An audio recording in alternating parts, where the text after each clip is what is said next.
స్వరాట్ స్వయం ప్రకాశం, ఆయన వల్లే ఆయన ప్రకాశిస్తున్నవాడు. ఆయన మరో దాని వల్ల ప్రకాశిస్తున్నాడు, ఆయన భగవంతుడు అవకాశం. ఆయన వల్లే ఆయన బ్రతుకుతున్నవాడు, ఆయన వల్ల ఆయన ప్రకాశిస్తున్నవాడు. మరి ఆయన నుంచి పుట్టిన జగత్తు ఆయన వల్ల ప్రకాశం. ఇవన్నీ మా గతంలో చెప్పుకున్నా, ఎక్కువ చెప్పక్కర్లేదు. ఎక్కువ చెప్తే మీకు మళ్ళీ మిమ్మల్ని అవమానించినట్టు అవుతుంది. అందుకని అర్థమైపోయింది. కనుక ఈ జగత్తు స్వయం ప్రకాశం కాదు, భగవంతుడికి ఆధారపడే ప్రకాశం. భగవంతుడు స్వయం ప్రకాశం, ఎప్పుడు ఉండేవాడు, ఉన్నది తానే అయినవాడు. కనుక ఆయన మరొకదాన్ని ఆధారపడేవాడు కాదు. మనకు అర్థమైంది కదా. ఆయన నుంచి బయలుదేరింది జగత్తు కదా. అన్వయార్థ ఇతరదస్తే అర్థేసి కొద్దిగా తెలియదు, జాతి అర్థం చేసుకుంటే తక్కువ. ఆయన జగత్తు కారణం, ఈ జగత్తు కార్యకారణం. ఇప్పుడు ఆభరణాలు బంగారం ఉదాహరణ స్పష్టంగా ఉంది. ఇప్పుడు బంగారం ఒక చోట, ఆభరణం ఒక చోట ఉంటుందా? బంగారంతో ఆభరణాలు తయారు చేస్తాం. బంగారంతో తయారు చేయని ఆభరణాలు బంగారంతో సమన్వయించబడి ఉంటాయా లేదా? ఎంతకాలం? ఆ బతికున్నంతకాలం. ఆభరణాలు బతికున్నంతకాలం బంగారంతో అది సమన్వయం ఉంటుందా ఉండదా? సమన్వయం అంటే కూడి ఉంటుందా అని అర్థమవుతుందా? ఆభరణాలు బతికున్నంతకాలం ఆభరణాలు బంగారంతో కూడి ఉంటాయా లేదా? ఏర్పడే అవకాశం లేదు. వాళ్ళు అక్కడ బంగారం పెట్టి అక్కడ ఆభరణం చేయగలమా? అలాగనే ఆభరణం చేస్తే ఆభరణం బంగారం లేదు, బంగారాభరణం అవుతుంది. ఇచ్చే అవకాశం లేదు. మన బంగారాన్ని ఒక పేరుతో ఉంటే ఆభరణం తెలుస్తుంది. ఆభరణానికి బంగారం మైనస్ చేసేస్తే ఏమంటే ఆభరణానికి బంగారం అక్కడ పెట్టండి, ఆభరణం మాత్రం పట్టుకోండి, తేడానికి ఏం లేదు. అంటే దాని అర్థం ఆభరణం అంటే నామరూపాలతో తెలుస్తున్న ఆభరణం అది ఎల్లప్పుడూ బంగారంతోనే సమన్వయించబడి ఉంటుంది కదా. ఆ విధంగా ఈ సమస్త జగత్తులో కూడా ప్రతిదీ అణువణువు ఈ జగత్తు యొక్క కారణభూతమైన పరమాత్మతో సమన్వయింపబడి ఉంది.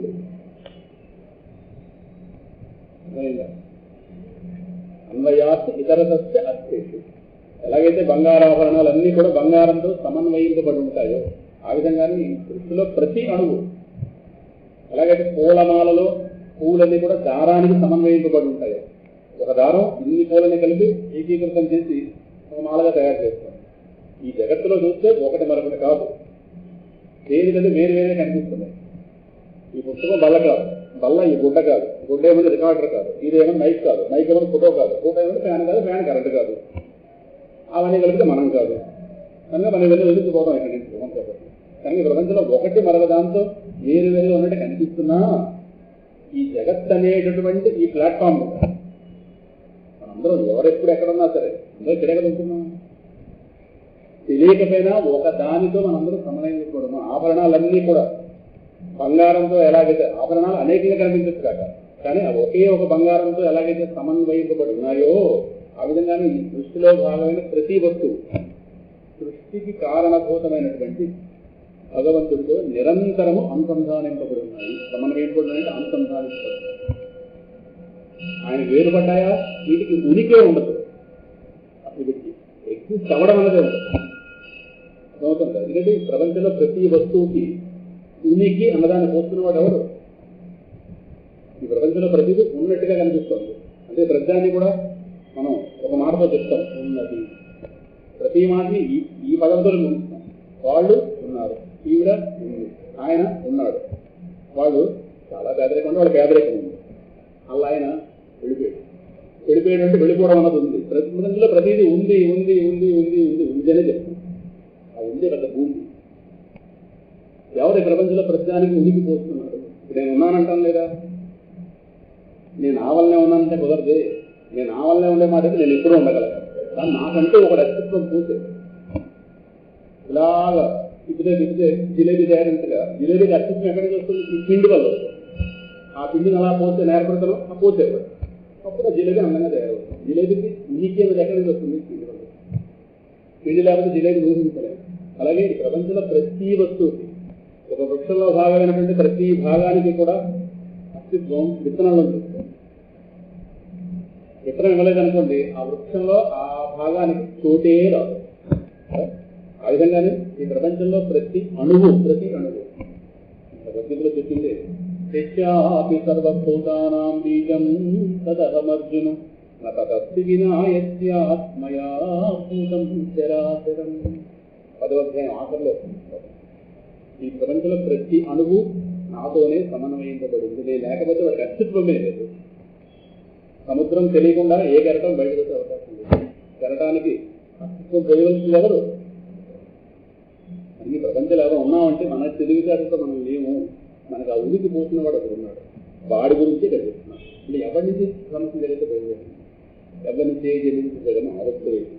కనుక ఆ వస్తువుతో సమస్తం సమన్వయింపబడి ఉన్నాయి నిరంతరం. ఆ వస్తువు ఏదైతే ఉందో తేనే బ్రహ్మ హృద ఆది కవయే. సృష్ట్యాదిలో సృష్టికర్త అయినటువంటి ఆ వస్తువే సృష్ట్యాదిలో సృష్టిని చేయడానికి కాను బ్రహ్మదేవుణ్ణి ఈ లోకంలోకి తన నుంచి పుట్టించాడు. ఆయనకి వేదముల రూపమైన జ్ఞానాన్ని. అందుకే సృష్టికర్త ఎవరు? బ్రహ్మగారు. ఆయనని ఆది కవి అని వాడారు. కవి అంటే రచించేవాడు. సృష్టిలో లాగా కవులు కనిపిస్తున్నారేమో, ఆయా రచన చేసేవారు వాల్మీకి, వ్యాసులు కావచ్చు. అసలు సృష్టి రచన చేసిన వాడు చతుర్ముఖ బ్రహ్మగారు, హిరణ్య గర్భుడు.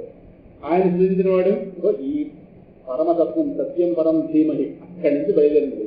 ఆయన గారు ముందు సంకల్పంతో ఒక్కసారి దీని నుంచి చతుర్ముఖ బ్రహ్మగారు సృష్టించారు. అది మీకు వెంటనే సందేహం రావాలి.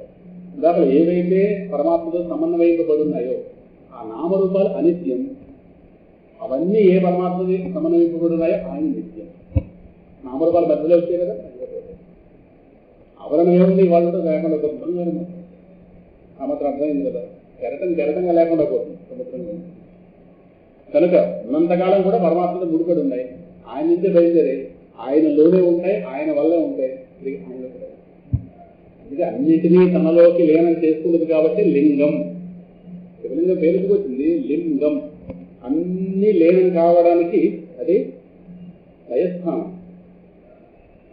సమస్త ప్రకృతి కూడా లయస్థానం పరమాత్మ. ప్రళయంలో మొత్తం అన్ని తనలోకి లాగేసుకుంటుంది, అందువల్ల లింగం. రోజు కూడా మనం నిద్ర రూపంలో ప్రళయం పొందుతున్నాం. నిద్రలో ఎవరిలో పొందుతున్నాం? ఆ తమో గుణాన్ని కలిగించి మనకు రకమైనటువంటి ఆనందం అందిస్తున్నాం పరమాత్మ. అదే లింగం. అందువల్ల ఆ వస్తువు ఏదైతే ఉందో ఆ వస్తువు అన్నింటినీ సమానంగా వ్యాపించింది. ఆ వస్తువే సృష్ట్యాదిలో సృష్టికర్త బ్రహ్మగారిని సృష్టించి మరి ఆయనకి సృష్టి జ్ఞానం ఇవ్వాలి కదా, వేదములు ఇచ్చేవారు. ఈ వేదముల జ్ఞానంతో మహానుభావ నువ్వు దీన్ని వేయాలి. ఉపనిషత్తుల్లో హిరణ్య గారు కూడా ఎవరైతే చెప్పబడతారో ఆయనే పురాణాల్లో బ్రహ్మదేవుడు అని చెప్పబడతారు. ఈ బ్రహ్మగారు ముఖం నుండి మానస బుద్ధులైనటువంటి ఈ నలుగురు పుట్టారు కనుక ధనందాదులు. కనుక ఆ బ్రహ్మ మానసబుద్ధులైన మహర్షులకి సంక్రమించిన కనుక బ్రహ్మదేవుడికి 4 ముఖాలనే ఒక ప్రతీతి. మొత్తం మీద ఇలా ఉంది. బ్రహ్మగారు తన 4 ముఖాలతో 4 వేదాల జ్ఞానాన్ని, అంటే 4 వేదాల జ్ఞానం కలిగి ఉన్నవాడని చెప్పడానికి 4 ముఖాలు ఉంటాయి. అంతేగాని ఇలా అట్టముఖలు అంటే చెక్కలేదు సీరియల్. ఆయన 4 ముఖాలతో కూర్చుంటారు ఆయన రాజు. 4 వేదాల జ్ఞానం పరిపూర్ణం ఉన్నవాడని అర్థం. ఇటు ఆటముఖ పెట్టించి ఇది అసల మొహం ఏదో సినిమాల్లో చూస్తుంటాం. రకరకాల అవమానాలు పెట్టారు, అలా ఊహించలేదు. అందువల్ల అటువంటి ఆ పరబ్రహ్మతత్వం ఏదైతే ఉందో సూరయ ముహ్యంతి, ఆ పరబ్రహ్మతత్వాన్ని అర్థం చేసుకోవడంలో మహాత్ములు సైతం భ్రమల పడుతున్నారు. సామాన్యులు భ్రమల పట్టడం వదిలేదు. మహా సంస్కారవంతులే పెద్ద పెద్ద పండితులు కూడా వ్యామోహం చెందుతున్నారు. ఎందుకంటే అది ఫలానా అని మనం నిర్ణయించాలి. పరమాత్మను ఫలానా నిర్ణయించే మనలో ఉన్నటువంటి బుద్ధి విశేషం ఆయన వదలే కదా. మనకి బుద్ధించిన వాడిని మన బుద్ధి ఎలా గుర్తించగలం? అందువల్ల మహాత్ములు సైతం ఆయన గారిని అర్థం చేసుకునే ప్రయత్నంలో ముఖ్యంతి మోసపడుతున్నారు. ఇంకా ఆయన నుంచి సృష్టి బయలుదేరాడు. మొన్న ఒక 2 ఆదివారాల క్రితం మనం చెప్పుకున్నాం. సృష్టి ప్రారంభంలో మొదట ఆయన నుంచి 3 తత్వాలు బయలుదేరాయి. అగ్ని, జలము, పృథివీ. తేజోబన్నములు అని ఆదివారం చెప్పుకున్నాం కదా, మళ్ళీ చెప్పక్కర్లేదు. తేజోవారి మృదాం యథా వినిమయో ఎత్ర పృథో మృత. ఆ పరమాత్మ నుంచి సృష్టి ప్రక్రియల ముందు ఆకాశం బయలుదేరింది, దాని నుంచి వాయువు. ఈ 2 సూక్ష్మంగా ఉంటాయి. అక్కడి నుంచి బయలుదేరే అగ్ని, జలము, పృథివీ పంచమహాభూతాల యొక్క రాక అలా జరిగింది. ఈ మిగతా 3 కూడా మన కంటికి కనిపిస్తాయి. అగ్ని కనిపిస్తుంది, భూమి కనిపిస్తుంది, ఆ విధంగానే జలం కూడా కనిపిస్తుంది. అంటే స్థూలంగా ఉంటాయి. ఈ 3 కలిపి తేజోబన్నములు అంటారు. సో ఈ 3 ఏవైతే ఉన్నాయో తేజస్సు, నీరు, పృథివీ, ఈ 3 కూడా పరమాత్మ ముందు ఈ రూపములుగా తనను తాను ప్రకటించుకుని వీటి యొక్క కలయికలతో, వీటి యొక్క కాంబినేషన్స్తో ఆ మిగతా నామరూపాలను తయారు చేసి మర్చిపోతే ఆదివారం చెప్పుకున్నది 3 వారాలు. ఆ నామరూపాల్లోకి తానే జీవభావంతో ప్రవేశించాడు. మనం మర్చిపోతే ప్రతిసారి చెప్పలేము, ఇది చెప్పేవాడు దొరకదు. ఇది అహంకారం కాదు, మర్చిపోతే కర్మ. ఇంకోసారి చెప్తాం కాబట్టి వాళ్ళు మర్చిపోతామంటే మరి ఇంకోసారి చెప్పడానికి వాడు బతుకుంటాడు ఎవరు లక్షణాలు ఏమవుతాయి ఏమో. అందువల్ల వెంటనే జ్ఞానం ఈ క్షణం పొందాలి. దీన్ని కొద్దిగా శ్రమ చేశాను. పాల ప్యాకెట్ తీసుకెళ్ళి పరమాత్మ ఉంపేయడం తేలికే, శివజ్ఞానం పొందడం కష్టం. శివజ్ఞానం పొందేది శివుడు మనవాడు, లేదా వాడు ఏదో మనం లేదు. వాడి జ్ఞానం ఇక్కడ చెప్పుకుంటున్నాం. ఈ శ్లోకంలో ఎలా పక్కన తర్వాత శ్లోకంలో వస్తుంది. అందువల్ల ఈ తత్వం ఏదైతే ఉందో, ఈ బుద్ధి, ఈ 3 రూపాలుగా ప్రకటమైన పరమాత్మ, ఆ 3 మూలతత్వాల యొక్క కాంబినేషన్స్ ఏవైతున్నాయి వాటితో ఈ నామరూపాలను బయలుదేరే ఆ నామరూపాల్లోకి, ముద్దుపడిన నామరూపాలకు తనే చైతన్య స్వరూపుడుగా చేరి వాటిని యాక్టివేట్ చేశారు. ఇలా దృష్టి బయలుదేరింది. కనుక తేజోవారి మృదాం యథా వినిమయో ఎత్ర త్రిసర్గో మృష ఇది జగత్ సత్యమా. సత్యం కాదు మనకు ఈ పడిగా అర్థమయ్యేది. కారణం ఒకప్పుడు లేక ఒకప్పుడు వచ్చేది సత్యం కాదు. మధ్యలో వచ్చి మధ్యలో పోయేది ఎప్పుడు సత్యం. సత్యం అంటే ఎప్పుడు ఉండాలి. సినిమాచర సత్యం, సినిమా మిథ్య. కారణం ఒక సమయంలో ఉండదు, ఒక సమయంలో మనం వెళ్ళాక వేస్తాడు. తెర ఆ తెర మీద 1000 సినిమాలు, తెర మారదు, సినిమా మారదు కదా. ఆ విధంగానే సద్ఘనమైనటువంటి పరమాత్మ యందు అగ్ని, నీరు, పృథివీ ప్రకటితమయ్యాయి. వాటి యొక్క కార్యాలుగా ఈ సమస్త జగత్తు తయారైంది. జగత్తు వాస్తవంగా లేకపోయినా ఉన్నట్టు, జగత్తు లేదని లేదు, సత్యం కాదు. రాత్రి కల్లో అంటే చాలా కళ్ళు వచ్చాయి, కళ్ళు కూడా ప్రపంచం ఉందిగా, ఏమైంది అది లేదనలేం. అలాగే ఇప్పుడు ఉందాం, లేకపోతే అప్పుడు లేకుండా పోవాలి, కానీ అప్పుడు ఉంది, అనుభూతిలోకి వచ్చింది. ఉంది అంటే ఇప్పుడు ఈ క్షణం మన ముందు ఉండాలి అవకాశం. కనుక ఒకప్పుడు లేకుండా పోయిందని ఏమంటాం. అలాగే ఈ జగత్తు కూడా ఒకనాడు ప్రళయం పొందుతుంది. ఈ జగత్తులో నీ దేహంతో అనుభవించినా కానీ దేహం పోతుందా లేదా? జగత్తు పోతున్నానని పెద్ద ఉదాహరణ దేహమే, ఇది వెళ్ళిపోతుందిగా. అందువల్ల ఈ జగత్ ఏదైతే ఉందో ఇది వాస్తవంగా లేకపోయినా ప్రతీయమానం అవుతుంది. ప్రతీయమానం అవడం అంటే ఉన్నట్టుగా భ్రాంతి కలిగిస్తుంది. విచారణ చేసే వాళ్ళకి సత్యం కాదని తెలుస్తుంది. విచారణ చేయకపోతే దొంగల దిగులు తిప్పుడు సత్యం అనిపిస్తుంది. కనుక ఇంత జగత్తు ఈ త్రిగుణాత్మకమైనటువంటి మాయా జగత్ ఆయనంగా నడుస్తున్నా ధామ్నా స్వేన సదా నిరస్తకుహతం, దీని దోషాలు ఆయనకి అంటవు. అటువంటి ఆ సత్యస్వరూపుడైన పరమాత్మకి, పరమసత్యమైన పరమాత్మకి, అటువంటి పరమాత్మని ధీమని మేము ధ్యానిస్తున్నాము. అంటే ఈ విశ్వం అనేటటువంటి ఒక పూలమాలగా ఊహిస్తే ఈ నామరూపాలనేవి కూడా ఆయా పువ్వులు అనుకుంటే, ఇవన్నీ ఒకదానికి మరొకటి వేరువేరుగా కనిపిస్తున్నటువంటి వివిధ పుష్పాలు అనుకుంటే, వీటన్నింటినీ కలిగి ఉంచిన సూత్రం విష్ణు అనే సూత్రానికి ఈ విశ్వంలో ప్రతి వాళ్ళు గుర్తపడి ఉన్నాము అనేటటువంటి చెప్పుకుంటే తర్వాత శ్లోకంలోకి వెళ్ళాలి. ఈ 2వ శ్లోకం మనం చెప్పుకున్నాం. ధర్మ ప్రోక్షిత కైతవోత్ర పరమో నిర్మత్సరాణం సదా వేద్యం వాస్తవమత్ర వస్తు శివదం తాపత్రయోన్మూలనం. శ్రీమద్భాగవతే మహామునికృతే కిం వా పరైరీశ్వర సద్యో హృద్యవరుధ్యతేత్ర కృతిభిః ఋషిభిః తత్క్షణాత్. ఈ భాగవతం ఏం చెప్పబోతోంది? మహాముని కృతే, మహాముని వ్యాసముని కృతే అనుగ్రహించిన ఈ భాగవతం, దీని ఎందుకు బోధించబడిన ధర్మం అని చెప్పుకున్నాం. కైతవము, కపటము లేని శక్తి ఇక్కడ చెప్పబడుతుంది. కపటం అంటే మనకు అర్థమైంది కదా, చెప్పుకుంటాం. కపటం అంటే లోపల ఒకటి పెట్టుకుని బయట ఒకటి చేయడం, దీన్ని కపటం అంటారు. కోరిక మీద వాంఛ పెట్టుకుని భగవంతుని యందు వాంఛ ఉన్నట్టుగా నటించడం అని కపటం. దాన్ని కపటం. భగవంతుని యందు భక్తున్నట్టుగా నటిస్తాం, కానీ ఇష్టం దేని మీద ఉంది? కోరిక మీద. ఆయన మనం ఏదైతే కోరిక అడిగామో ఆ కోరిక మీద కపటము అంటారు. అటువంటి ఫలమునందలి తృష్ణ అనే దోషం ఏదైతే ఉందో ఆ దోషాన్ని త్రోసిపుచ్చేటటువంటి సర్వోత్కృష్టమైన ధర్మం ఈ భాగవతం బోధించారు. ఇంకా ఆస్తి ఉన్నవాళ్ళే భాగవతం చదవాలా, అది ఎత్తులో ఉన్నవాళ్ళని భాగవతం చదవడం ప్రారంభిస్తే భాగవత మహిమ వల్ల కోరికల మీద వ్యామోహం పోతుంది. వైరాగ్యం ఎక్కువ తీసుకొచ్చి బలవంతంగా కోరికలు తీయక్కలేదు, అసహ్యం పుట్టేటట్టుగా భాగవతం. ఒకసారి ప్రహ్లాదు గురించి వింటే చీ అనిపిస్తుంది బతుకు. వాడితో పోల్చుకొని చూస్తే ఎక్కడ ఉన్నాం అసలు. గాలి పోసి 1,00,000 మొక్కలు చేస్తే ఒక మొక్క జరుగుతామని కొడుతున్నాం. ఆ పోలిక వస్తున్నారు. అంత స్థాయిలో ఉన్నవాడు ఏ కోరికలు లేకుండా ఉన్నాడే, ఏంటి దరిద్రం అన్న విమర్శ లోపల బయలుదేరిందా అయితే మాకు ఒక చరిత్ర ఒక మహాత్ముడి చరిత్ర ఆటోమేటిక్గా మళ్ళీ మార్పు తీసుకొస్తుంది. బలవంతంగా మారక్కర్లేదు, సహజంగా మార్పు తీసుకొస్తుంది భాగవతం. అందువల్ల భగవతం బోధించేది అంటే కోరికలతో ఉన్నవాడు పరమాత్మకు ఇష్టుడు కాదు. ఎందుకంటే మనకు ముందే మనం చెప్తున్నాం, నాకు నువ్వు అక్కర్లేదు, కోరిక కావాలి. తనక్కర్లేనివాడు దానిలా జరుగుతాడు. అది అనన్య భక్తి కాదుగా, కపట భక్తి. అందువల్ల ఈ కపట భక్తిని బోధించడానికి అది భాగవతం వచ్చింది. అయితే ఈ భాగవతం ఎవరికి అర్థమవుతుంది? కర్మ ప్రోత్సిత కైతవోత్ర పరమ నిర్మత్సరాణం కథ. మాత్సర్య దోషము లేనటువంటి సత్పురుషులకే ఇది తెలియబడుతుంది. మాత్సర్య దోషం జలసి ఉన్నవాడికి అర్థం కాదు. అంటే జలసి అంటే కంపారిజన్లో చూస్తుంది. జలసి ఎప్పుడు నాకంటే వాడు ఎక్కువగా ఉన్నాడు అనుకోండి, వాడి నుంచి పడలేంటారు. అప్పుడు ఏం చేయాలి? నేను వాడిని అధిగమించాలి. అధిగమించాలంటే నాలో ఏవో కోరికలు బయలుదేరుతాయి. వాడికన్నా ఎక్కువ డబ్బు రావాలి, వాడికన్నా అందంగా మాట్లాడాలి, వాడికంటే నా ఈ దోమలు ఎక్కువ ఉంది, ఆయన ఎవరి సభల కంటే నా సభలో జనం పెరగాలి, ఆయన ఎవరికంటే నాకు పెద్ద ఆయుధం చెప్పాలి, రకరకాల వివత్వం మామూలు వాళ్ళ దగ్గర ఉంది. వాడికంటే పెద్ద ఏం చేయాలి, వాడికంటే పెద్ద విగ్రహం పెట్టాలి. ఈయన విగ్రహం దాకా వెళ్తే ఆయన విగ్రహం ఆకాశాన్ని అడ్డుకోలేదు. విగ్రహాలు పోతున్నాయి. విగ్రహాలు అసలు విగ్రహం వచ్చింది, విగ్రహం తేడం ముందు వాళ్ళ నిగ్రహం పోతాం. డబ్బు కోసం పడాలా వేట, వీడికాళ్ళు వాడికాళ్ళు కొట్టుకోవాలా, బూట్లు కూడా నాగాలు అవసరం లేదు. డబ్బు ఎవరికి చెప్తాడు? కోట్లు ఎక్కడికి అందరూ కూడా లేదు కదా, మాస్టర్. సో వాళ్ళ మధ్యగానే మనలా ఈ కంపారిజన్ అంటే కోరిక లేదు.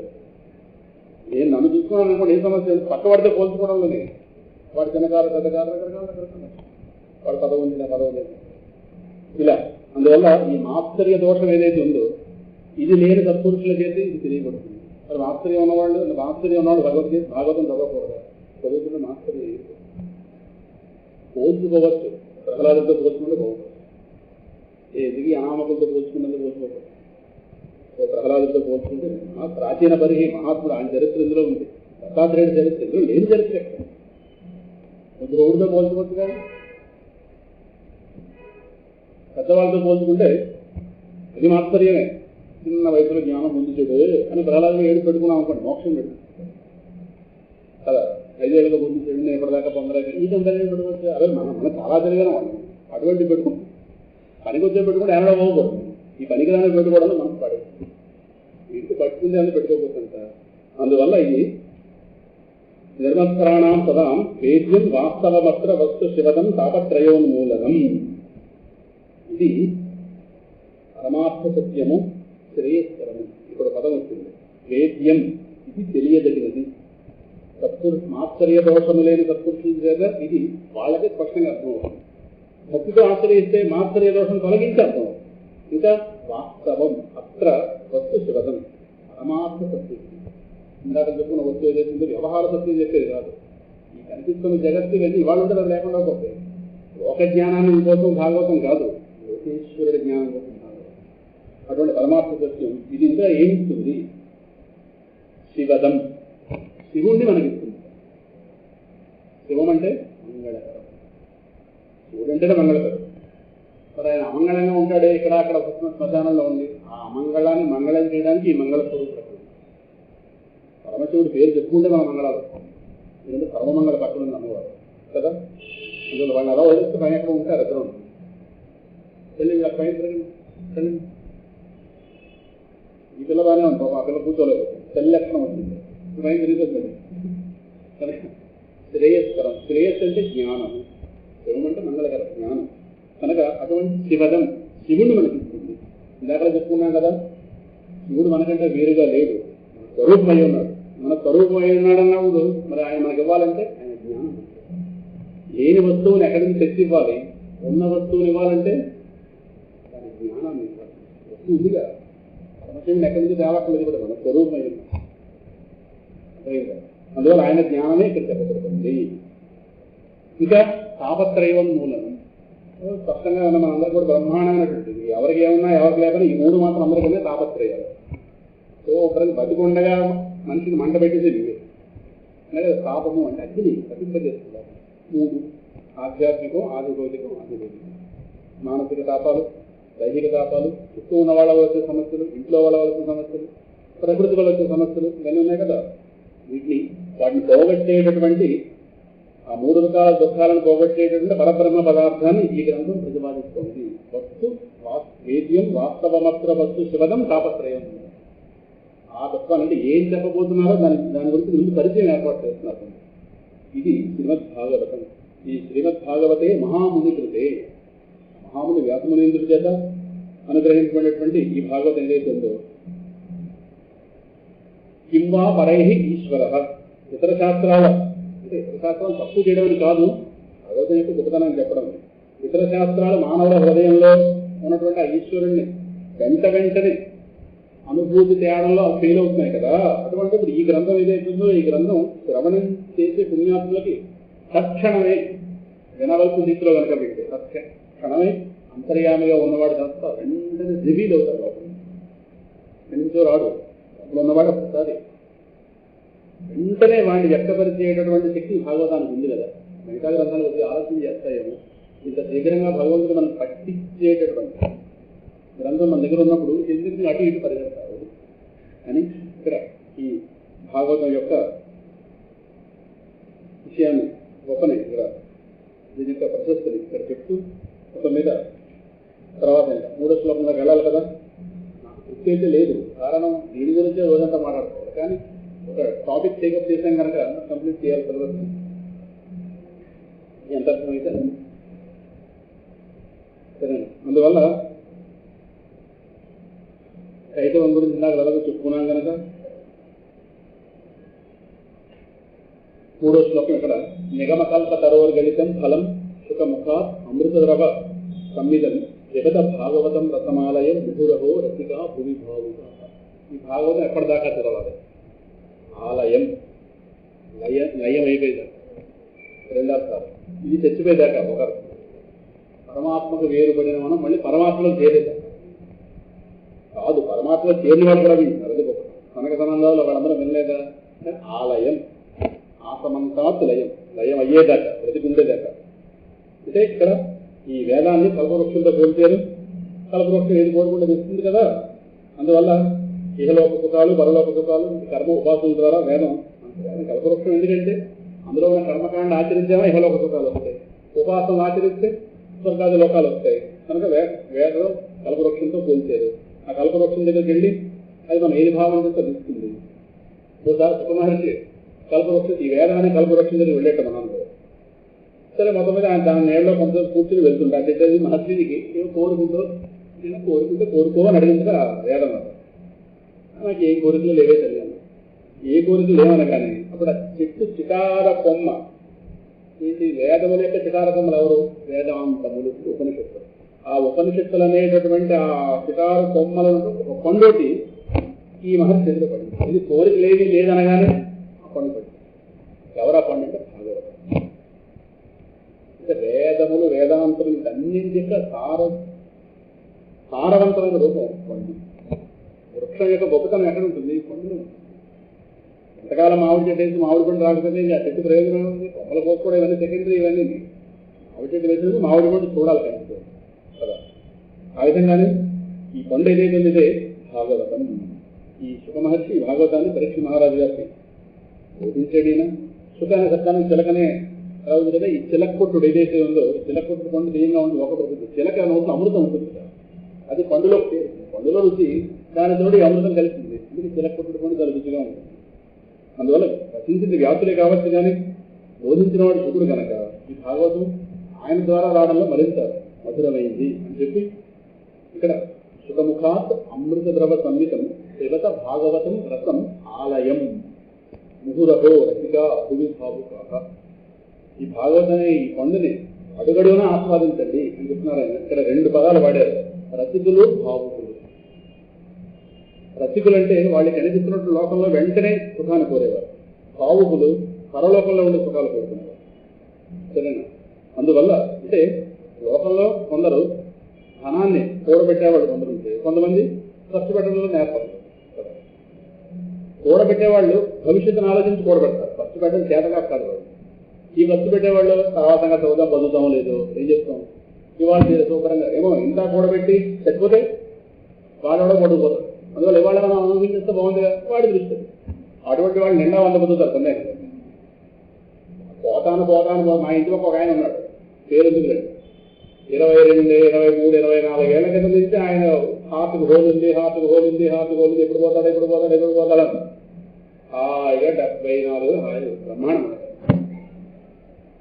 ఆ మాత్రం నేర్పం ఆ మాత్రం మొహం అలాగే అందరికీ ఉంటుంది. లేదు మొహం ఇప్పుడు హార్ట్ హోల్ లేని వాళ్ళందరూ మొహాల్లో చూపే మొహం ముందు అందరికీ ఉంటుందిగా. బతికి ఉన్నాడా లేదా, పోతాడు పండించి వింటున్నాం అన్నమాట. ఆయన పని ఆయన చేసుకున్నాడు, ఆయన కరెంట్ బిల్లు పడుతున్నాడు, పోతుంది పెన్షన్ డ్రా చేస్తాడు, పోతుంది. ఇంకేం కావాలైతే. కానీ ఈ మాట మాత్రం మన జేబులో పడి ఏదో సినిమాలో లాగా ఏదో ప్రవాసంలో నాయకులు లాగా హడావుడు బాగా ఈ పిచ్చి మాటలే మన బుర్రలోకి. పోయేవాళ్ళు ఏమో పోవడానికి అనారోగ్యం ఉన్నట్టు లేదు, పోయే రోజు అనారోగ్యం ఉన్నవాళ్ళు 110 నోడు ఎంతమంది తప్ప. వాళ్ళు చూడండి డాక్టర్ ఉండదు, వాళ్ళు చూడండి నర్సింగ్ హోమ్ రూమ్ ఉండదు, వెళ్తుంటారు వస్తుంటారు, అదే ఆలయం వెళ్తున్నారు. ఇలా కొంతమంది ఉంటారు అలా మొత్తం. అందువల్ల కొంతమంది ఎండ కట్టుబడేస్తుంటారు. కనుక ఇప్పుడు సుఖశాంతులు ఆయన ఇద్దరికీ చెప్తున్నారు. ఈ క్షణమే ఈ లోకంలో ఉండగానే సుఖశాంతులు కోరుతున్నారా, వాళ్ళు భాగవంతులు. అలా కాదండి, మీరు భవిష్యత్తులో ఇప్పుడు సరే భవిష్యత్తులో ఉత్తరగతులు పొందిన తర్వాత ఉత్తమ లోకాలు తర్వాత అంటారా ఇది పొంది ఏదైనా నాకు మోక్షం ఏమవుతుంది వాళ్ళు పడతాను రసికాహ భూమిభావం. అది భూలోకంలో జరుగుతుంది మనందరికీ.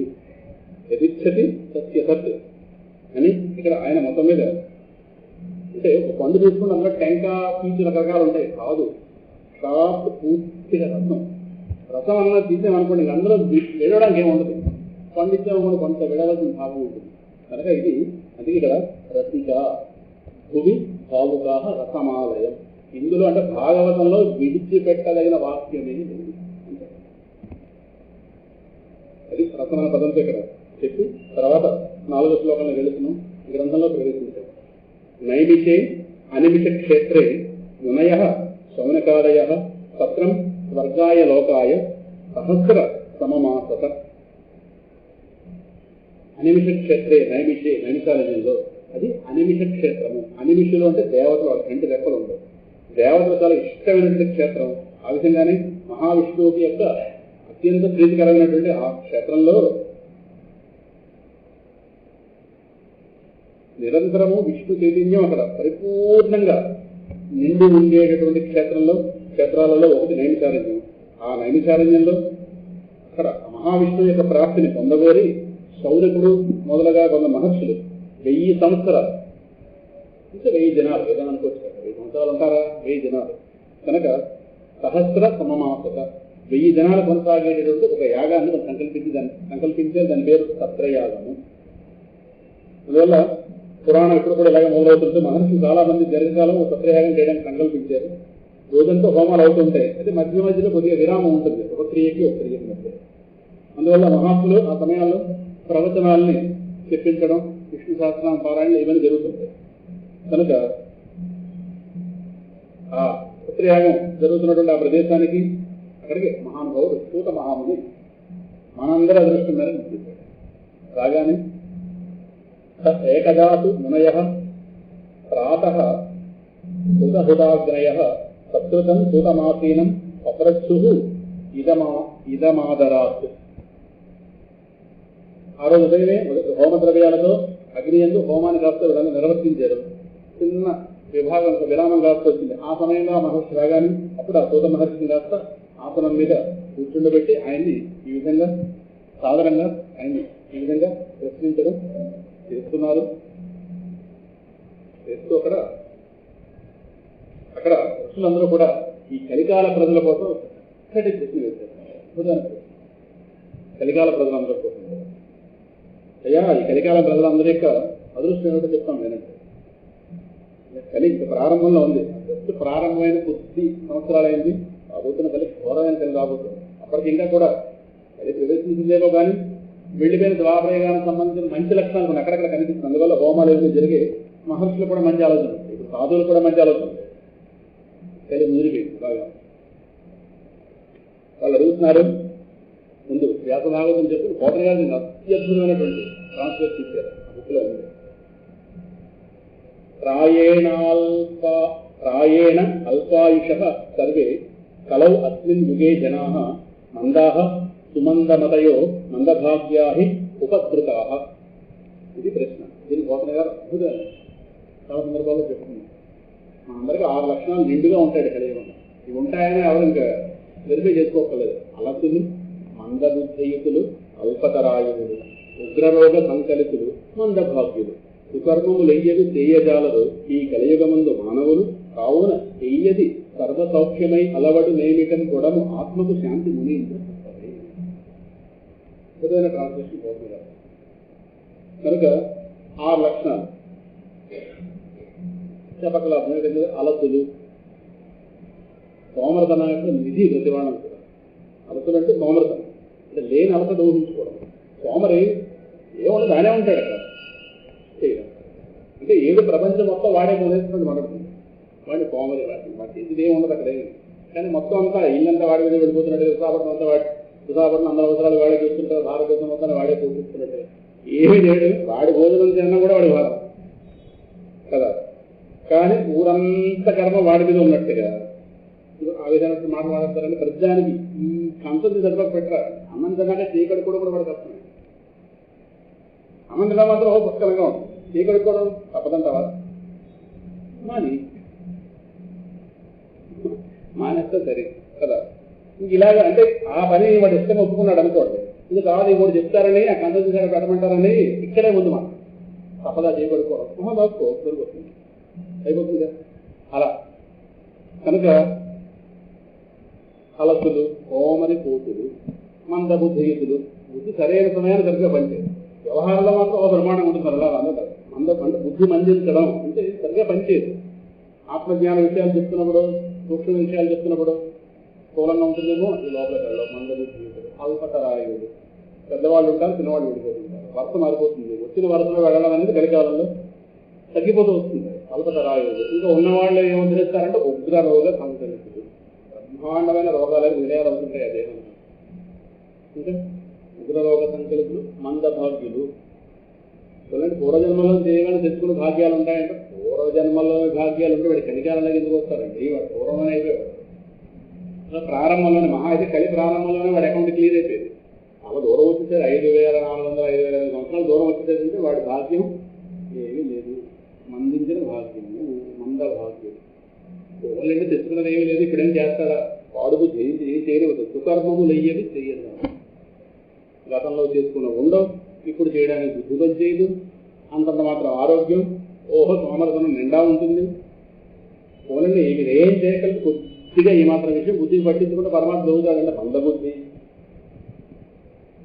వాళ్ళు కొంతకాలం బతికుంటారు. అప్పుడే జ్ఞానం చెప్తామంటే ఈ మధ్యలో దేహం అకౌంట్ క్లోజ్ అవుతుంది. వీళ్ళు కలికాలం కనుక వీళ్ళ గురించి మహానుభావ, వీళ్ళకి భగవత్ సాధన చేయడానికి అభిరుచి ఉండదు, ప్రవృత్తి ఉండదు, సరైన అవగాహన ఉండదు, పలు వ్యక్తిగత విఘ్నాలు బాధలు ఎలాగ ఉంటాయి. కనుక ఇటువంటి వాళ్ళకి శాస్త్రాలు అయితే బోర్డు ఉన్నాయి కానీ వినేటువంటి సంస్కారం వీళ్ళకి లేదు. అందువల్ల వీళ్ళ ఇటువంటి ప్రజల అంతఃకరణలో ఆధ్యాత్మిక శాంతి ఎలా నెలకొంటుంది? వీళ్ళందరికీ పరమానందం ఎలా కలుగుతుంది? అందువల్ల అటువంటి ఉపాయాన్ని మాకు చెప్ప ప్రార్థన అని చెప్పి, ఇంకా మహానుభావ ఆ యదువంశ శిరోమణి ఉన్నాడే కృష్ణ భగవానుడు, ఆయన ఏ పరమార్థం కోసం ఈ వసుదేవుడి ద్వారా ఈ దేవకీ దేవి అవతరించాడో నీకు తెలుస్తుంది. దేవక్యాం వసుదేవస్య జాతో యస్య చికీర్షయ. ఆ విషయం వినడానికి మేము సహతలాడుతున్నాం. మా యందు దయతో ఆ విషయాన్ని మాకు చెప్పండి. ఎందుకంటే పరమాత్మ ప్రాణుల క్షేమం కోసమే కదా, వాళ్ళ అభివృద్ధి కోసం ఈ లోకంలో చూస్తూ ఉంటాడు. ఈ జీవులు ఈ జనన మరణంలో సంసారంలో పడి కొట్టుకుంటున్నారు, అలాగా విలవిల్లాడుతున్నారు. కనుక ఆ భగవన్నామాన్ని, కళ్యాణప్రదమైన భగవన్నామాన్ని ఏ రీతిగా ఉచ్చరించినా ఏ స్థితిలో అయినా సరే భయాలన్నీ తొలగిపోతాయి కదా. ఎందుకంటే మంచి పదం వాడారు, తతః సద్యో విముచ్యేత యద్విధేతి స్వయం భయం. భయం కూడా భగవంతుడు భయపడుతుంటుంది కదా. భయం అంటే మనందరికీ భయం. ఆ భయానికి భయం ఎవరి వల్ల? అందువల్ల భగవంతుడి పేరు చెప్తే భయానికి కూడా భయమే కదా. అందువల్ల ఎవరైతే భగవన్నామం పట్టుకుంటారో వాళ్ళ భయం కాదు. కనుక అటువంటి ఆ భగవంతుడి యొక్క జ్ఞానాన్ని, భగవంతుడికి సంబంధించిన విషయాల్ని మీ ద్వారా మేము వినాలనుకుంటున్నాము. ఎందుకంటే సత్పురుష సాంగత్యంతో మీలాంటి విరక్తులు పరమశాంతులైనటువంటి మునులు నిరంతరం భగవంతుడి పాదపద్మాలను ఆశ్రయించుకుని ఉంటారు కదా. అందువల్ల ఇటువంటి మీలాంటి మహాత్ముల సాంగత్యం చేత మేమందరం వెంటనే సద్య పునంతి ఉపస్పృష్ట, సద్య శీఘ్రంగా ఈ వాళ్ళతో సత్సంగం చేయడం ప్రారంభించిన క్షణంలో పవిత్రమైంది. అందువల్ల మా అదృష్టం కొద్ది మీరు ఇక్కడ విధిస్తారు, ఈ క్షణం పవిత్రమైంది అని ఇక్కడ సూత మహామంతో చెప్తూ, గంగాజలం చాలా రోజుల వరకు సేవించిన వారిని పవిత్రంగా చేస్తుందేమో, సత్పురుషులో క్షణకాలం అంటే గంగా నది కూడా చూపడుతుంది సత్పురుషుల ముందు అని అక్కడ గంగా నది యొక్క ఉదాహరణ కాస్త చెప్పి తర్వాత ఇంకా విషయంలో తెలుపుతున్నారు. ఆ మహాభక్తులు నిరంతరం భగవంతుడి లీలల్ని గానం చేస్తుంటారు కదా.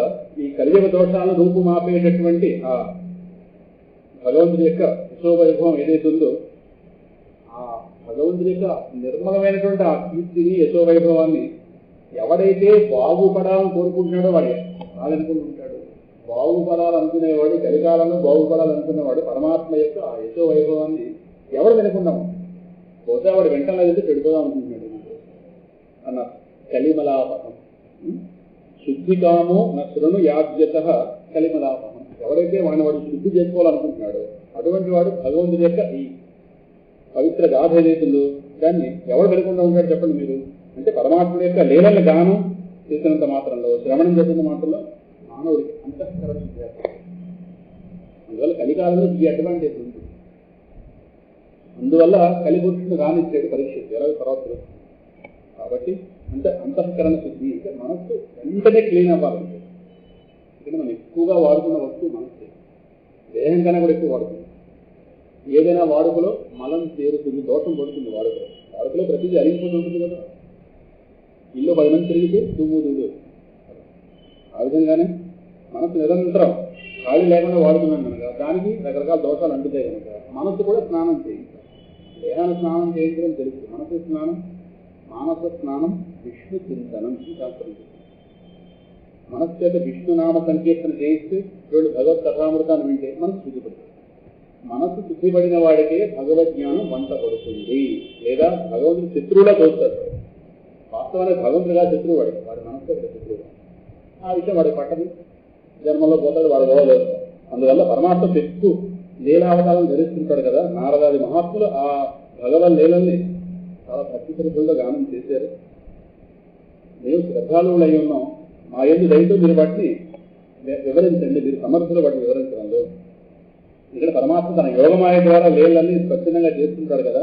ఆ శ్రీహరి యొక్క అవతార కథలు ఏవైతే ఉన్నాయో, మంగళకరమైనటువంటి అవతార కథలు మాకు వినిపించండి మహాత్మా అని అక్కడ.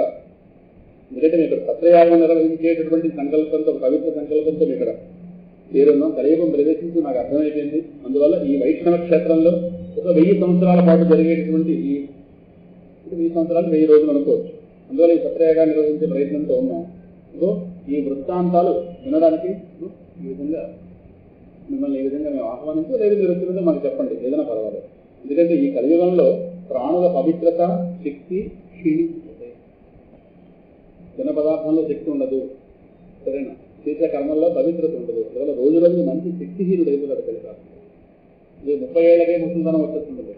చూస్తుంటాం కదా. అదే పూర్వకాలంలో 30 ఏళ్ళు అది వేరు, ఇప్పుడు 30కే ముసలితనం. ముసలితనం అంటే అక్కడ మనసుతో వైక్లభ్యాన్ని చూపిస్తుంది. విపరీత రాక్షస శక్తుల మీద పనిచేస్తుంటా, ఎంతో దైవశక్తి ఉంటే కానీ పనిచేస్తుంది నిలబడతాడు. ఎలాగైతే సముద్రం దాటేవాడికి చుక్కాన్ని పట్టేవాడు, ఒక చుక్కాన్ని పట్టుకున్నాడు ఒకడు ఉంటాడు, ఆ డైరెక్షన్ బట్టే డైరెక్షన్ వెళుతుంది. సముద్రం చక్కగా దాటాలి పడవంటే చుక్కాన్ని పట్టేవాడు ఎలాగైతే వాడిని కర్ణధారి అంటారు. వాడు ఎలాగైతే అవసరమో ఆ విధంగా ఈ సంసార సాగరం నుంచి బయటపడడానికి, మేము సంసార సాగరం మమ్మల్ని బయట వేయడానికి మహాత్మా నువ్వు నాకు లభించేవాడు. మహాత్ముడు అలా మాట్లాడాలి. మాపై గల అనుగ్రహంతో బ్రహ్మదేవుడు మిమ్మల్ని మాకు చూపించాడు. బ్రూహి యోగేశ్వరే కృష్ణే బ్రహ్మణ్యే ధర్మవర్మణి, సరేనా?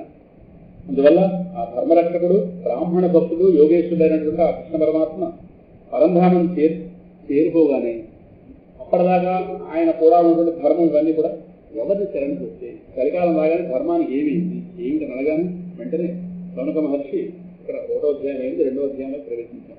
భగవత్ కథావైభవం, భగవద్భక్తి యొక్క మహాత్మ్యం, ఇది రెండవ దీక్ష. ఇప్పుడు రౌమహర్షణి, ఇంకా రౌమహర్షణి పుత్రుడైనటువంటి సూర్యుడు గారు చాలా ఆనందించాడు ఆ ప్రశ్న కాదు. ఇది సంప్రశ్న సంహృష్టో విప్రాణం రౌమహర్షిణి ప్రతిపూజ్య వచస్తేషాం ప్రభుత్వం ఉపచక్రమే. అక్కడ మంగళాచరణ పూర్వకంగా తన ప్రవచనాన్ని ఆరంభించారు. ఎప్పుడు కూడా మంగళాచరణం చేసి ప్రారంభించాలి. మంగళం పలకాలి. ప్రారంభంలో మంగళం పలకాలి, మధ్యలో మంగళం పలకాలి, చివరిలో కూడా మంగళాంతాన్ని, మంగళాదీని మంగళ మధ్యాన్ని మంగళాంతాన్ని శాస్త్రాన్ని ప్రధంతే. మంగళాచరణ చేయాలి. మంగళాచరణ అంటే ఓం అథ ఓం అథ ఓం అథ. అది దివ్యమైన శబ్దాలు, భగవత్ శబ్దాలు. భగవన్నామని చెప్పచ్చు. ఓం నమో భగవతే వాసుదేవాయ, ఓం నమో భగవతే వాసుదేవాయ, ఓం నమో భగవతే వాసుదేవాయ, ఓం నమో భగవతే వాసుదేవాయ, ఓం నమో భగవతే వాసుదేవాయ, ఓం నమో భగవతే వాసుదేవాయ. వెంటనే సుత మహాముని నిన్న చెప్పుకున్నటువంటి శ్లోకం ఏదైతుందో సుఖదేవుని స్మరిస్తారు. యం ప్రవ్రజంతమనుపేతమపేత కృత్యం వైపాయనో విరహకాతర ఆజుహావ పుత్రా ఇది తన్మయతయా పరవోభినేదు తం సర్వభూత హృదయం మునిమానతో. మీ కోడళ్ళని అడగండి, ఇటువంటి వాడిని కనమనొక్కండి. ఒక్కరు కనండి, అడగండి కోడళ్ళని అడగండి. అందరూ కోడలు ఉంటారు. ఇంకా ఎవరైనా సరే వెయిటింగ్లో ఉంటే ఏమిటంటే ఈ శ్లోకం దాన్ని వినిపించి యం ప్రవ్రజంతమనుపేతమపేత కృత్యం వైపాయనో విరహకాతర ఆజుహావ పుత్రా ఇది. ఇంటి మీద దొరకలేదు. తన్మయతయా తరవోభినీదు. రోజు ఆయనకి ప్రదర్శన చేస్తాను అటువంటి వాడిని కనుక కోడల కంటే. తం సర్వభూత హృదయం మునిమానతో. అటువంటి గుణీశ్వరుడికి నమస్కరిస్తున్నాను. ఎవరైనా మహానుభావుడు, సరేనా? సకల ప్రాణుల ఆత్మస్వరూపుడైనటువంటి ఆ సుఖమహర్షిని నమస్కరిస్తున్నాను. నేను చెప్పుకున్నాను కదా, ఆ పిల్లవాడు కాస్త పుట్టి పుట్టగానే 8 ఏళ్ల వయసు వాడిగా పుట్టాడు. నాన్నగారు కొద్దిగా ఆలస్యం చేస్తున్నారు భాగవతం చెప్పడం. వెంటనే ఆ వైరాగ్యము ఎక్కడ ఆవు ఈయన గురించి తర్వాత వస్తుంది. చివరిలో ఎలా చెప్పుకుంటాను, ఇది చెప్పుకోవట్లేదు. ఇప్పుడు చివరి రోజు మేము వస్తామో లేదు అది నేను చెప్పలేదు, వస్తేనే వింటామని. మీరు చివరి రోజు రాలేమో అని చెప్పి నేను వాడు అక్కడ చెప్పి అవన్నీ వెనక ముందు తీసుకొస్తే ముందు వెనక గడుపుతుంది కనుక ఆవు పాలు తీసేంత సమయం కూడా ఒక చోట ఉండడు మహానుభావుడు. అంటే 8 నిమిషాల కాలం కన్నా ఎక్కువ ఎక్కడ ఉండడు. వెంటనే పద అలా దాన్ని పరివ్రాజకత్వము అంటారు. గాలిలా తిరగాల్సిందిగా చెప్పుకోవాలి.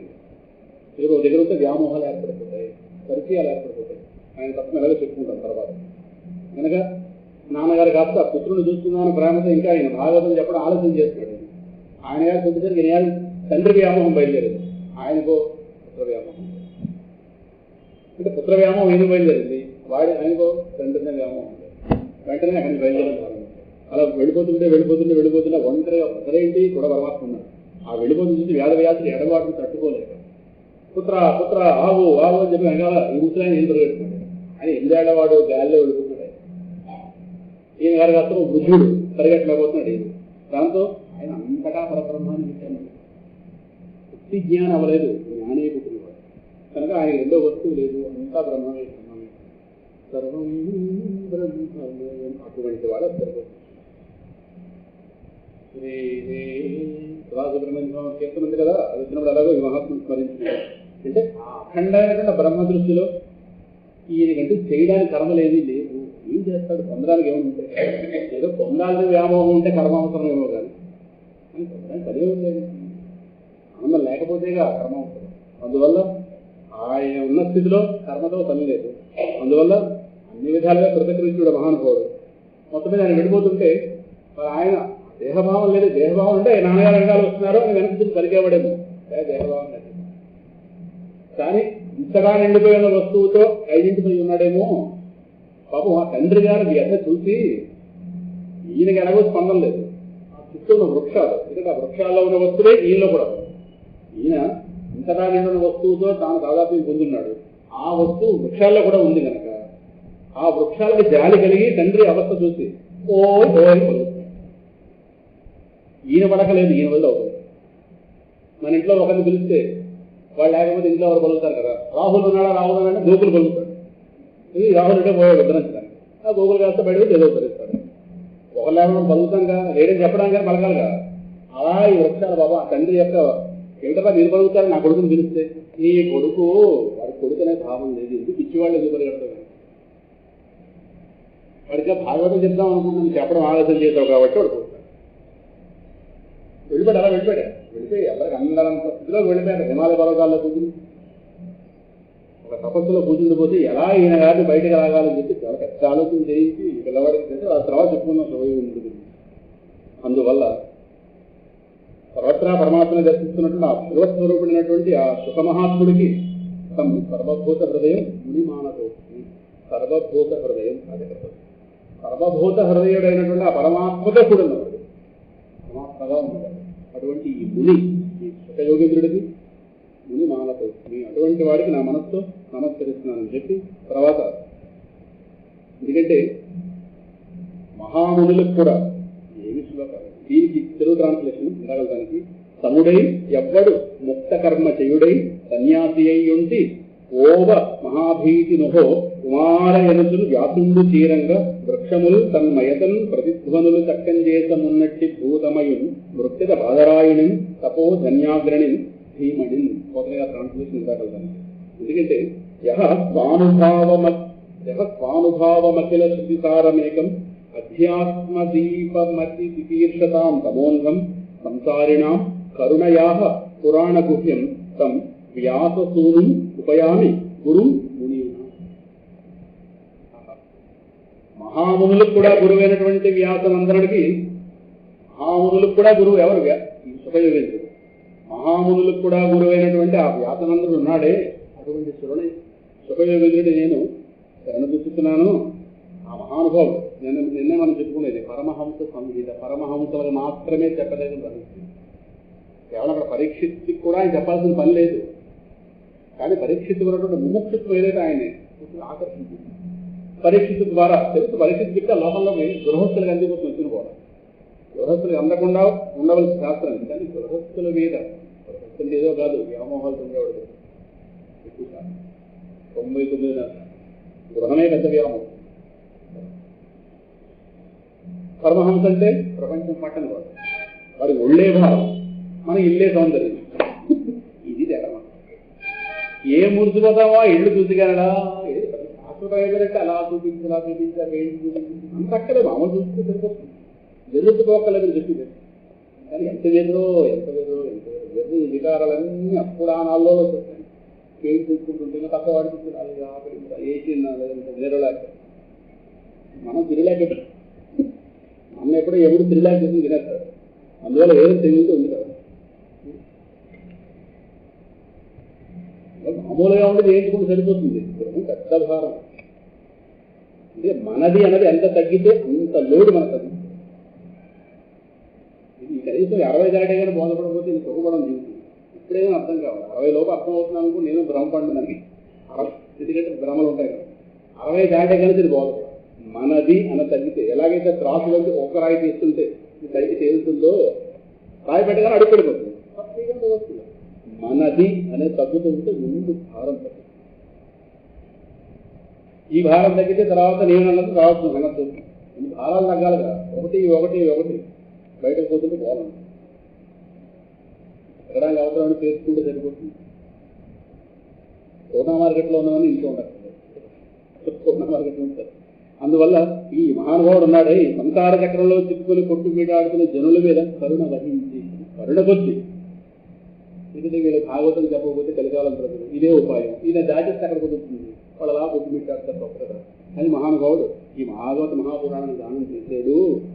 ఇది పురాణాల్లో నిరుపమానము, పోలికలు దీనికి అత్యంత గోప్యం, పురాణ గుహ్యం, మహారహస్యం. కానీ దీన్ని బట్టలు చేసాడు మహానుభావుడు.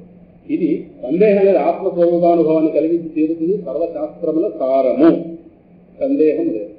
ఆధ్యాత్మిక తత్వాన్ని ప్రకాశింపజేయడంలో దీపము, భగవంతుడిని చూపించే దీపము ఉన్నాడు. అజ్ఞానం అనే చీకట్లో ఉన్నాడు. ఆయన అజ్ఞానం కాదు, మన అజ్ఞానం. ఆయన మన కంటికి కనిపించకుండా అజ్ఞానం చీకటి మన బుద్ధికి అడ్డుగా ఉన్నది. దాన్ని తొలగించడానికి జ్ఞానం అనేది తీసుకుంటాం. ఆ జ్ఞానమైన దీపం భాగవతం కదా. అందువల్ల ఈ భయంకరమైనటువంటి అపార సంసార సాగరం నుండి తరింపజేసే నౌక వంటిది ఈ భాగవతం. అటువంటి ఈ భాగవతాన్ని ప్రవచనం చేసినటువంటి ఈ శుకయోగీంద్రుడికి పునః నేను వందనం ఆచరిస్తున్నానని చెప్పి ఈ శ్లోకం మనందరూ ఇలా తరలించిందే. నారాయణం నమస్కృత్య నరం చైవ నరోత్తమం దేవీం సరస్వతీం వ్యాసం తతో జయముదీరయే. ఇప్పుడు కూడా జయశబ్దం చెప్పుకుని ప్రారంభించారు. జయము భాగవతం కూడా మహాభారతం కూడా జయశబ్దంతోనే ప్రారంభమైంది. అంటే నారాయణం నమస్కృత్య నరం చైవ నరోత్తమం. నరనారాయణులు మానవుల్లో సర్వశ్రేష్ఠులు భగవద్ అవతారమూర్తులైనటువంటి ఆ నరనారాయణ మహర్షి ఉన్నారే తపస్సు చేసుకుంటారు బదిలేమనంటారు. అవ్యక్త రూపంతో ఉండి తపస్సు ఆచరిస్తారు నిరంతరం కూడా. అటువంటి ఆ మహర్షులకి సరస్వతీదేవి, దేవీ సరస్వతి, ఎందుకంటే చదువుల తల్లి, అక్షరాలకు నిలయమైనటువంటి ఆ మహాతల్లి కదా ఆవిడికి. అలాగే గ్రంథాన్ని ఆదిలో రచించినటువంటి వ్యాసదేవుడికి ప్రణామాలు చేసి తర్వాత విజయాన్ని ప్రసాదించేటటువంటి ఈ భాగవత మహాపురాణాన్ని పఠించాలి అని చెప్పి ఇక్కడ సూత మహాముని వాళ్ళకి చెప్తూ, మహర్షులారా మీరు అడిగినటువంటి ప్రశ్న చాలా సముచితం. యావత్ విశ్వానికి కూడా శుభాన్ని సమకూర్చేటటువంటిది ఈ జగన్నాథుడైనటువంటి కృష్ణుకు సంబంధించిన వృత్తాంతం. దీనివల్ల ఆధ్యాత్మిక వికాసం, చక్కటి చిత్తశుద్ధి కలుగుతాయి. భగవంతుడి మీద భక్తి తత్పరతలు కలిగి ఉండటం తప్పనిసరిగా అది కలిగించడం భాగవతం చేస్తుంది. ఇంకా ఆ విధంగా క్రమంగా ఇందాక చెప్పినట్టుగా కోరిక లేక సాకిడి తగ్గుతుంది, హృదయంలో మార్పు తెలుస్తుంది. భక్తి చేయడం ప్రారంభించి ఆ భక్తి కనుక ట్రూ డివోషన్ అయితే, భాగవతం బోధించే భక్తి అయితే లేదు. మన స్నేహితుడు ఎవడో వాడు భాగవతం చదువుకున్నవాడైతే, వాడు కనుక మన సత్సంగి అయితే తప్పకుండా వాడి ప్రభావం మన మీద ఆ రోజు కాదు ప్రపంచ మోహాలు తగ్గిపోతాయి. మనలోనే యాటిట్యూడ్ మారుతుంది. బలవంతంగా ఏం మారక్కర్లేదు. నిజంగా వాళ్ళు ఏదో కూర్చుంటే మనకి మార్పు. అలా బంగారం రాత్రిభూతంగా కూర్చున్న ఎవరికి కావాలి? ప్రపంచం మొత్తం ఎండుగడ్డిలా కనిపిస్తుంది. ఎవరికి కావాలి బంగారం ఇది? అంటే వాడికి అసలేంటో తెలిస్తే ఎవరికి కావాలి? వాళ్ళు ఎవరికి కావాలి? అది వాళ్ళు చూసేది వస్తువులు ఎదురుకుండా పెట్టినా ఇప్పుడు ఈ పండు ఉంది, నెల రోజుల తర్వాత ఏమవుతుంది? దాన్ని ఇవాళే చూడగలరు. అది ఇవాళ వచ్చి 40 తర్వాత ఉంటుందా? రేపటిగా రుచుంటుంది, మారిపోతుంది. అన్నం అనేది సాయంకాలం కూర్చోండి. పండు తినద్దని కాదు అక్కడ. దీనికి జరగబోయేది ఏది? ఒకనాడు ఇది రాబోయేది. ఇది ఇవాళ ఇలా ఉంది కదా, ఈ ప్రస్తుతం అలా ఉండిపోతుంది అనుకోవడం ఉంటామా? ఒకనాడు దీని వైపు ఇది ఒక్కొక్కరు లేట్ వచ్చింది కనుక ఉన్నది కాస్త ఆ చిత్తశివర స్థితి ఈ రోజే మన కంటి ముందు, మన బుద్ధి అనే నేత్రం ముందు కనిపిస్తే దాన్ని వైరాగ్యం అంటారు. అక్కడ దాకా వెళ్ళిపోక అక్కడ వెళ్ళాక చూస్తాం, అక్కడ వెళ్ళే వయసు వెళ్ళిపోతుంది. ముందు వయసు వెళ్ళిపోదా? వల్ల వయసు ఇక్కడ ఉండగానే, ప్రారంభంలో ఉండగానే, ఆ వయసులో ఉండగానే సత్యాలు పెట్టాలి. బుద్ధి ఇప్పుడు రాబోయేది అందరం ఆ వయసు ఆ డివినిటీ, ఆ డివైన్ గ్లో పట్టుకుంటుంది వాళ్ళు. అది అందువల్ల నిష్కామ భక్తి, సత్యం ఇవన్నీ కూడా భాగవత కథలు ఇవన్నీ కూడా లోపల వీటిని ప్రసాదిస్తుంటాయి. ఆ హృదయాల్లో పరమాత్మ వచ్చి ఇష్టవిధిని కూర్చుంటాడు. భాగవతం చదవాలని సంకల్పం వస్తే చాలు, పరమాత్మ హృదయంలో కూర్చుంటాడు. సరే, అందువల్ల ఆ కృష్ణుడి యొక్క భక్తి, అనన్య భక్తి కలగడానికి భాగవతం దారి తీస్తుంది.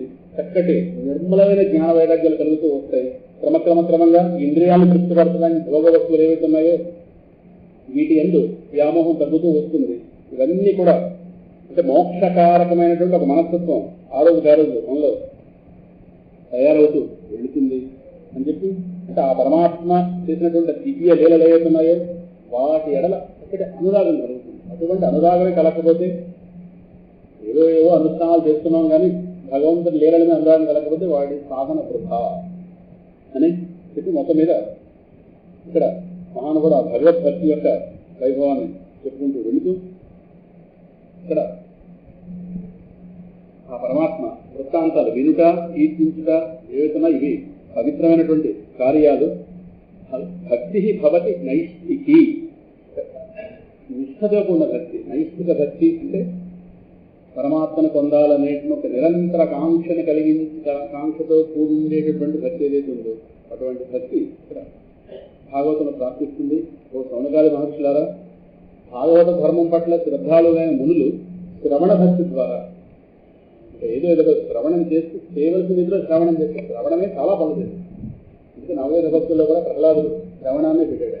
శ్రవణం కీర్తనం విష్ణువు స్మరణం కనుక చెప్పేవాడు సమర్థుడై కూర్చుంటే మన అదృష్టం బాగుంది, మన ప్రారంభం కలిసి వస్తే శ్రవణంతోనే కలగదు. చాలా సందేహాలు, 199 సందేహాలు శ్రవణం లేదు. ఇంకా తర్వాత ముక్తికి ఒక అడుగు దూరంలో వెళ్తున్నాం, అంత దగ్గర తీసుకెళ్ళిపోతుంది. వాటిపై మట ఎదుగుతున్న సాధన చేసిన నడిస్తూ జరుగుతుంది. కనుక అంటే భాగవతం అర్థమైతే సాధన చేయకుండా ఉండలేదు. వాళ్ళు ఒక ఆవిడ ప్రశ్న అడిగారు, 2 ప్రశ్నలు వచ్చాయి ఫోన్లో. ప్రహ్లాదు కదా, వాళ్ళు మన తెల్లారలేదు, శివరాత్రి కదా, తెల్లారలాగా స్నానం బాగా అందరూ ఉంటుంది కదా, హడావుడు పుస్తులం కదా, అది హడావుడు చేస్తుంటారు తెల్లారలాగా. పాపం ఎవరో ప్రహ్లాదుని అడిగారు, శివరాత్రి తయారవ్వా, తెల్లారలాగా స్నానం బాగా అడిగితే ఆయన చెప్పగానే ఆయన ఏదో సమాధానం ఏమో వస్తుంది. ఇప్పుడు మనమంటే రోజు కూడా ఉంటుంది కనుక భక్తి మీరు కాదు, మేము రోజు కూడా భక్తి ఉంటుంది కనుక ఏదో శివరాత్రి అనగానే ప్రత్యేకమైన జనాలు ప్రహ్లాదులు ఉన్నాడు అనుకోండి. ఆయన భక్తికి ప్రత్యేకమైన జనం అంటే ఏం లేదు. అని దానికి ఉదాహరణ కూడా పాపం ఏదో అలా వస్తుంది. ఎప్పుడూ సముద్రంలో ఉండే చేపలు స్నానం అవసరమా? మనం ఒడ్డున ఉంటాం కనుక అప్పుడప్పుడు వెళ్ళే సముద్ర స్నానం పౌర్ణమికి ఎవరొకరుగా శివరాత్రి మన్నాడు ఏవో కొన్ని నదుల్లో కానీ ఏదైనా కావచ్చు కదా, అప్పుడప్పుడు మనం దిగుతాం. చేప అదే కదా. అలాగే ఆయన గారి ప్రతిరోజు శివరాత్రే, మనకు అప్పుడప్పుడు శివరాత్రి, మాఘమాసంలో చతుర్దశి మొత్తం ఇట్లా కూడా శివరాత్రి, కానీ ఆయన గారు ఇప్పుడు శివరాత్రి నిత్య భక్తులు ఉంటారు. హడావుడైతే భక్తి వాళ్ళకి వాళ్ళ జీవితంలో భాగం అయితే మన శక్తి అప్పుడప్పుడు మిమ్మల్ని చేపిస్తాం ప్రధానికి. మీరు ఆ మొదటి చెప్పిన వాళ్ళు మీరు నిత్యం సముద్రంలో ఉండే చేపలు మీ గొడవలు ప్రహ్లాదం కూడా అర్థాన్ని వాణి తేవడం ఎందుకు మిమ్మల్ని పెడతాం. మా గోళ శివరాత్రి ఆయన గోళ గందరగోళం మొత్తం బీభత్సం అంత పరమశివుడు ఊపి ఆడకుండా నానాడు కదా. మీరు బ్రహ్మాండం మొత్తాన్ని శివలింగంగా దర్శించి బ్రహ్మాండం మొత్తాన్ని శివలింగంగా దర్శించడం అనేటటువంటి ఉపాసనే మీరు పరమశివుడు చేసే అభిషేకం. ఇప్పుడు చెప్పండి మీరు అభిషేకాన్ని ఎక్కడికి వెళ్ళాలి? మీరు మహాలింగం ఉందే, బ్రహ్మాండాలు నిండుగా మహాలింగం యజుర్వేదం ఆ మహాలింగాన్ని చెప్పింది, యజుర్వేదం తీసుకుంటుంది. బ్రహ్మాండం పట్టిపోయింది రా శివలింగం. ఇప్పుడు దాన్ని అభిషేకం చేయడానికి నీళ్ళు ఎక్కడ ఉంది? నీళ్లు కూడా దానిలోనే ఉంది. అభిషేకం చేసే నేను దానిలోనే ఉన్నాను. అభిషేకం చేయడం వెళ్ళలేదు, ఇంకా అదిగా ఉండటం. అయితే ఈ బ్రహ్మాండం మొత్తం ఒక శివలింగమే అనేటటువంటి భావన లోపల నడిచే ఉపాసన, ఆ ఉపాసన అనే భావనే దానికి మనం చేసే అభిషేకం. అటువంటి అభిషేకం తెల్లారి మీరు చేస్తూనే ఉన్నాం.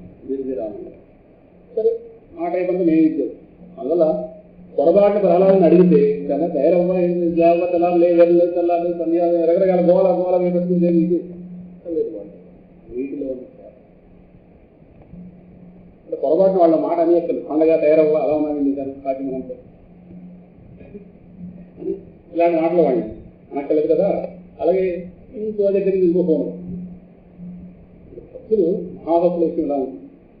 ఇవాళ తెల్లారే పాదకనాలకు లేచిపోయాను అంటే ఏంటంటే ఏదో సాధన కదా, సాధన మొత్తం తెల్లారు లేచిపోయామంటే ఇవాళ కొంచెం నిద్రను జయించడం తెల్లారు లేచిపోయాం అంటే అక్కడ అది ఒకవరకు భక్తి సరిపోతుంది. నిజమైన భక్తులు స్థితి చెప్పినా వారికి పడుకోవడమే ఇష్టం ఉంటుంది. మనకు పడుకోవడం ఇష్టం, పాదకనాలకు లేచాం అలారం పెట్టుకుని మొత్తం ఇదేదో ఇతరం చేయించాం. ఈ పాదకనాలు లేచింది రేపు ఆడైపోతుంది, అది వేరే.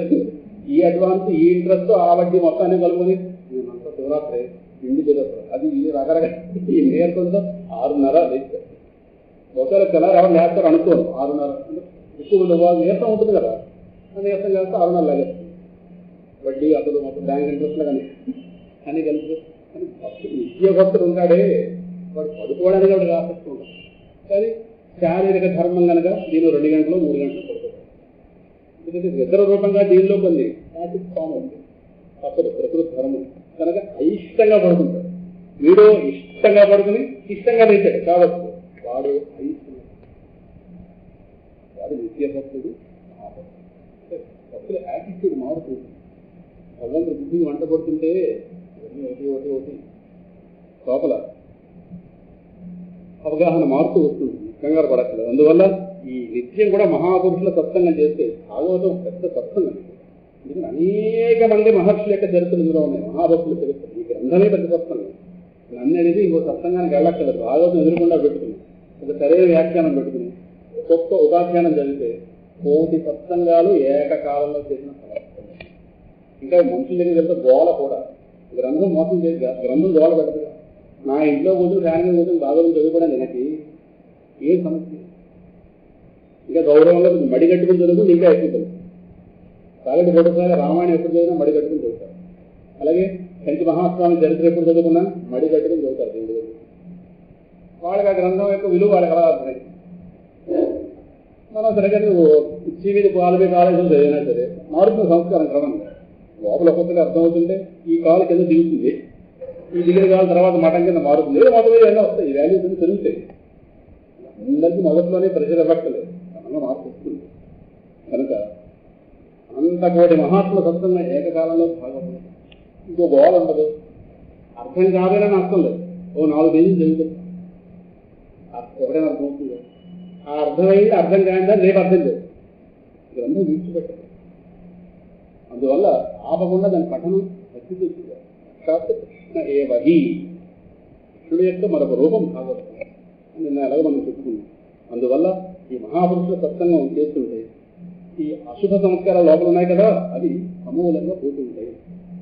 అప్పుడు పరమాత్మ యొక్క యశో వైభవాలు ఏవైతే ఉన్నాయి పరమాత్మ అంటే యథార్థంగా అర్థమై అప్పుడు నైష్ఠిక శక్తి అర్థం. నిష్ఠతో కూడిన శక్తి, నిష్ఠతో కూడిన శక్తి అంటే పరమాత్మ పట్టాలంటే ఇంకా ఆయన గారే వచ్చి మీద పడి కోరికలు ఇస్తానన్నా, కోరికలు తీరుస్తానన్నా అక్కర్లేదు నువ్వు ఉంచుకో అని చెప్పగలిగే అంత గొప్ప స్థితి అదేగా. అందువల్ల అటువంటి వాసుదేవ పరా వేద, వాసుదేవ పరా మఖా, వాసుదేవ పరా యోగ, వాసుదేవ పరా స్త్రియ, వాసుదేవ పరం జ్ఞానం, వాసుదేవ పరం తప, వాసుదేవ పరో ధర్మో, వాసుదేవ పరాగతి. వాసుదేవుడు వేదాలను అధ్యయనం చేయడం, యజ్ఞాలను ఆచరించడం, యోగాభ్యాసం చేయడం, నిష్కామకర్మలు ఆచరించడం మొదలు వీటన్నిటి యొక్క పరమ లక్ష్యం ఏదైతుందో ఆ మోక్షప్రదమైన హరిని పొందడమే కదా. అది సమస్త శాస్త్రాల యొక్క జ్ఞానాన్ని ఆర్జించడం, తపశ్చర్యలు చేయడం, విద్యుత్ ధర్మాలు ఏవైతే ఉన్నాయో వాళ్ళ డ్యూటీ ఏదైతే ఉందో వర్ణాశ్రమ ధర్మాలు పాటించడం, ఇవన్నీ కూడా ఆ పరబ్రహ్మ అయినటువంటి ఆ శ్రీహరిని చేరుకోవడానికే కదా. అటువంటి ఆ శ్రీహరి యొక్క లీలలు పరమాత్మ ఈ ప్రకృతిలోకి ఆవిర్భవించి ఆయన చేసినటువంటి లీలలు ఏవైతే ఉన్నాయో వాటన్నిటినీ కూడా ప్రతిపాదించేటటువంటి ఈ గ్రంథం. పరమాత్మ తన లీలల ద్వారా ఈ సమస్త విశ్వాన్ని పాలిస్తున్నాడు, ఈ జీవుని రక్షిస్తున్నాడు, ఈ జగత్తుని తానే పోషిస్తూ తనే తనలోకి లయం చేసుకుంటూ మళ్ళీ తనలోకి తనే సృజిస్తూ ఇన్ని చేస్తున్న ఈ పరమాత్మ అని చెప్పి ఇక్కడ ఈ భగవంతు లీలలన్నీ కూడా లోక కళ్యాణం కోసమే కదా అని చెప్పి ఇక్కడ 3వ అధ్యాయాన్ని ప్రవేశిస్తున్న పరమాత్మ యొక్క అవతారాల వర్ణన ఉంటుంది. 19 అవతారాలు పరమాత్మ యొక్క స్పష్టంగా చెప్పబడ్డాయి. సృష్టి ఆది నుండి కూడా పరమాత్మ ప్రారంభంలో ఉపనిషత్తులో కూడా చెప్పుకున్నాం, జగత్తును సృజించాలనే ఒక సంకల్పం ఆయన ప్రారంభించాడు. కేవలం ఉన్నది తానే అయినటువంటి ఆ స్థితిలో ఒక సంకల్పం బయలుదేరింది, నేనే అనేకమవుతుంది కాక. ఉన్నది వాడే, రెండో వస్తువే లేదు. ఏవిలో ఉన్నది కేవలం పరమాత్మ. ఆ స్థితిలో పరమాత్మ సంకల్పం బయలుదేరింది. సహ అకామయత బహుశ్యాం ప్రజాయేయ. ఈ ఒక్కరు కూర్చుంటారు, ఇలాగా ఉంది కదా, ఏదో కూర్చున్న బుద్ధి జంతిక పుల్లలు తయారు చేయాలి. ఆ జంతిక పుల్లలు తయారు చేశాక ఆ జంతిక పుల్లలు ఎన్ని అవుతాయి? అలా గిదంతా పేర్చామనుకోండి, గిదంతా మీరు ఒకరే అయ్యారా లేదా? ఆలోచన బయలుదేరిందా? ముందు ఆలోచనే కదా. ఆ పిండి తీసుకొచ్చి దీనిలో కలిపి ఆ మూగుట్లో వేసి నూనె వేసి రాబేసి పొయ్యలిగించి ఎక్కడ బయలుదేరింది? దండికి రూపకల్పన ఎక్కడైంది? మీ యొక్క ఆలోచన ఇన్ని జంతిక పుల్లలు కింద మారిందా లేదా? ఎన్ని జంతిక పుల్లలు? ఓట కనీసం ఓ డబ్బాడు నేను లోడ్ వచ్చేలాగా అయితే అవన్నీ ఒక్కొక్కల్లా విరిస్తే మొత్తం లేదంతా.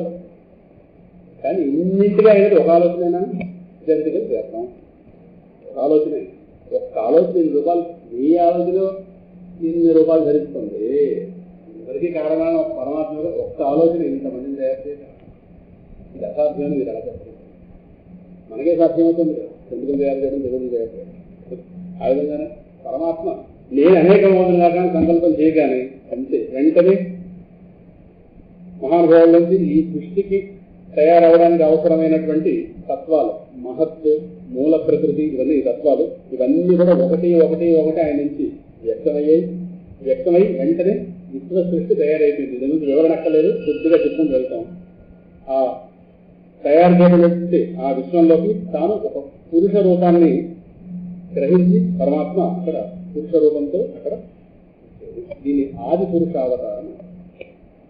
పరమాత్మ యొక్క మొట్టమొదటి అవతారం, దీని రూపం ఉండదు, ఆది పురుషావతారం. లేదు విష్ణు రూపం అని కూడా అనుకోవచ్చు, నెక్స్ట్ బ్రహ్మగారు వస్తారు దీని నుంచి. అందువల్ల ఆది పురుషావతారము అర్థమైందా? తర్వాత కాస్త పరమాత్మ ఈ ఆది పురుషావతారం ఏదైతుందో దీని నుంచి బ్రహ్మదేవుని ఆవిర్భవింపజేశాడు. బ్రహ్మగారిని అవతారం అని చెప్పలేదు. బ్రహ్మగారు తన కమలం నుండి, తన నాభి కమలం నుండి బ్రహ్మగారిని ఆవిర్భవింపజేసి ఆయనకి సృష్టి చేయగలిగే సామర్థ్యాన్ని వేదముల రూపంలో ఇచ్చి ఆయన దీన్ని సృష్టి చెయ్యు అని చెప్పారు. అయిన తర్వాత ఆ జరిగినటువంటి సృష్టిలో భాగంగా భగవానుడే తనను తాను 2వ అవతారం. ఇది కనక, సనందన, సనత్కుమార, సనత్జాతులు అనేటటువంటి 4 బ్రాహ్మణులుగా తనను తానే అవతరింపజేస్తున్నాడు. వాళ్ళు అఖండ బ్రహ్మచర్యాన్ని పాటించారు. అఖండ బ్రహ్మచర్యం పాటించేటటువంటి ఆ 4. భగవద్గీతలో కూడా మనకి 10వ అధ్యాయం 6వ శ్లోకం ఉంది. మహర్షయ సప్త పూర్వే చత్వారో మనవస్తథా మధ్యా వామానసా జాతాః ఏషాం లోకహిమా ప్రజా. ప్రారంభంలో సప్త మహర్షులు అని చెప్పి సృష్టి ఎలా జరిగింది చెప్పడం. సృష్టి జరగడానికి మహర్షులు కావాలి, ప్రజాపతులు కావాలి, మనువులు కావాలి, సప్తర్షులు కావాలి. అది 4 కనుక కనుక మహర్షయ సప్త పూర్వే చత్వార 4 అంటే వీళ్ళు మనువులు, 14 మంది మనువులు. వీళ్ళందరూ కూడా నా సంకల్ప నుంచి బయలుదేరు. మధ్యావా మానసా జాత. వాళ్ళ తల్లిదండ్రులు ఉండరు, వాళ్ళ తల్లిదండ్రులు ఆయన ఆది పురుషావతారమే. ఇది సమస్త జగత్తుని. పురుషుడు అంటే పూర్ణ స్వరూపుడు అని అర్థం, రూపం ఉండదు అక్కడ. కానీ విష్ణు అనుకున్నా నష్టం లేదు. విష్ణు రూపంగా ఉంటాడు కదా ఆయన. పాల సముద్రంలో ఉండి ఆయనకి ఇలాగా బ్రహ్మగారు ఇలాగా నాదిస్థానం మధ్య బొమ్మ వేస్తారు. ఈ బొమ్మల వల్ల ఒక లాభం, ఒక నష్టం. బొమ్మ వేయగానే బొమ్మగా తరగతి. కానీ అక్కడ పురుషుడు అంటే పూర్ణ స్వరూపుడు. ఆయనలోంచి నాభి స్థానంలోకి వచ్చిందంటే కదా. నాభి అనే కాదు, నాభి అంటే ఆధారము నష్టం. అందుకే పిల్లవాడు పుట్టగానే వాడికి ఆ తల్లికి ఆహారం ఎలా సరఫరా అవుతుంది? నాభి ద్వారా. ఆ నాభి కలిసే ఉంటుంది ఇద్దరికి. అది కట్టేస్తే వీడు వాళ్ళ వెళ్ళి ఆవిడ వాళ్ళ. అది కలిసి ఉన్నంతకాలం ఆవిడ తిండి వీడు వాడుకుంటుంటాడు, ఆవిడ ఊపిరి వీడు వాడుకుంటాడు. గర్భంలో ఉన్నంతకాలం ఆవిడ యొక్క సకల సౌకర్యాలు వాడికి నాభి ద్వారా వాడు. అది నాభిస్థానం అంటే ఆధారం అని అర్థం. అందువల్ల పూర్ణ స్వరూపమైనటువంటి పరమాత్మను ఆధారంగా చేసుకుని బ్రహ్మగారు వచ్చాడు. బ్రహ్మగారి దగ్గరికి వస్తే రూపం వస్తుంది. ఆయన వేద జ్ఞానం ఇచ్చాడు. ఆ మహానుభావుడు కాస్త సృష్టిని వేద జ్ఞానం సహాయంతో తయారు చేశాడు. అప్పుడు ఆ దేవదేవుడే మొట్టమొదట తనని ఈ 4 రూపంగా అఖండ బ్రహ్మచర్యాన్ని సయేవ ప్రథమం దేవ కౌమారం స్వర్గమాశ్రిత చచార దుశ్చరం బ్రహ్మచర్యం అఖండితం. అందుకే వీళ్ళు 5 ఏళ్ల వయసు కన్నా ఎక్కువ ఎదగకుండా ఉండే విధంగా బ్రహ్మగారి వరం పొందారు. ఎందుకంటే పెద్ద అయితే వికారాలు బయలుదేరుతాయి. అందువల్ల 5 ఏళ్ల వయసు నుండి ఇవ్వాలి. ఎవరు జాగ్రత్త వాళ్ళు పట్టారు. మనం కోంపలో నిలిచాయి. ఏదండి మనం భాగవతంతో వచ్చింది కదా, మనకేం పర్వాలేదు. అయిన తర్వాత అది పరమాత్మ యొక్క ఆది పురుష అవతారం. రెండోది ఈ కనక సంబంధాలు, 3వ అవతారం. మొత్తం మీద లోక కళ్యాణార్థం స్వామి ఉన్నాడు కదా. హిరణ్యాక్షుడు వచ్చారు కదా. హిరణ్యాక్షుడి వల్ల ఈ భూమికి ప్రమాదాన్ని పొందింది. దాన్ని తీసుకెళ్లి రసాతలంలో పడిచాడు. అంటే అడుగున పాతాళ లోకంలో ఈ భూమిని మొత్తం ఈ బాల్ అనేది నాకు పడిచాడు. ఆయన గారు ఊరంత బలం హిరణ్యాక్షుడు. ప్రహ్లాదు యొక్క చిన్నాన్న గారు ఆయన గారు. మొత్తం మీద ఆ రసాతలంలో మునుగున్నటువంటి ఆ వృద్ధును ఉద్ధరించడానికి స్వామి యజ్ఞ వరాహమూర్తిగా వచ్చాడు కదా. అది 3వ అవతారం. తర్వాత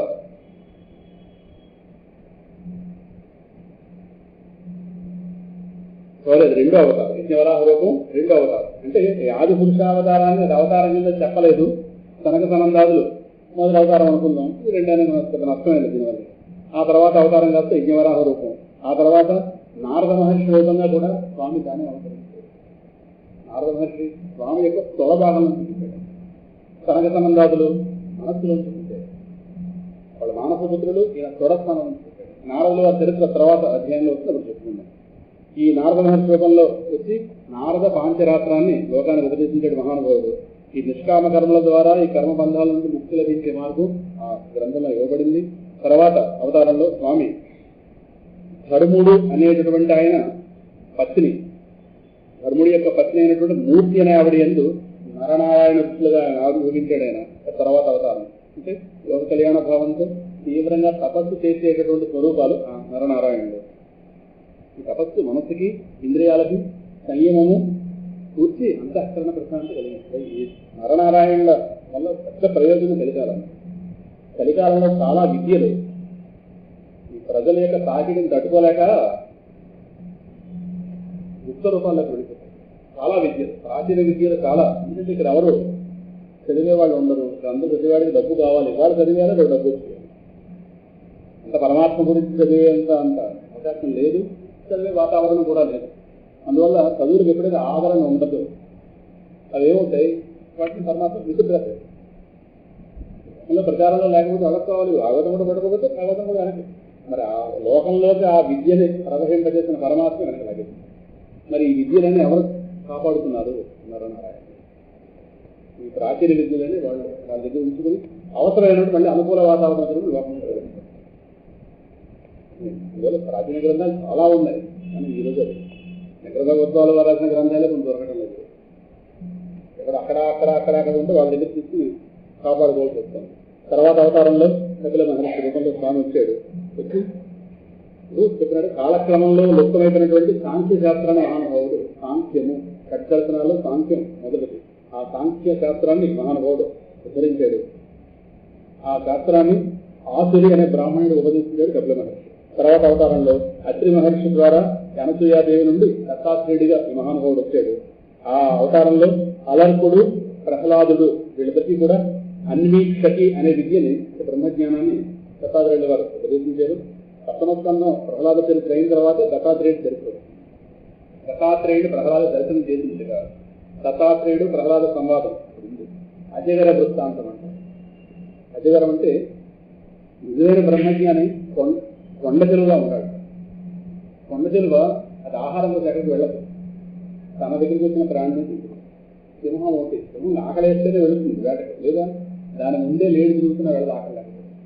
ఇంకా ఏ పని లేకపోతే చంపేది చెప్పుకోదు, దాని అవసరం ఉంటే చంపుతుంది. సింహం దాని ముందే తిరిగినా ఏం చేయదు ఆకలి లేకపోతే. కొండ చెలువ ఒకటి పెద్ద కథలు ఎక్కడికి అలా చెట్టు మీద ఉంటుంది, ఏదో పొరపాటు ఎవరైనా వస్తూ పడుతుంది. బ్రహ్మజ్ఞాని కొండ చెలువలా ఉంటాడు.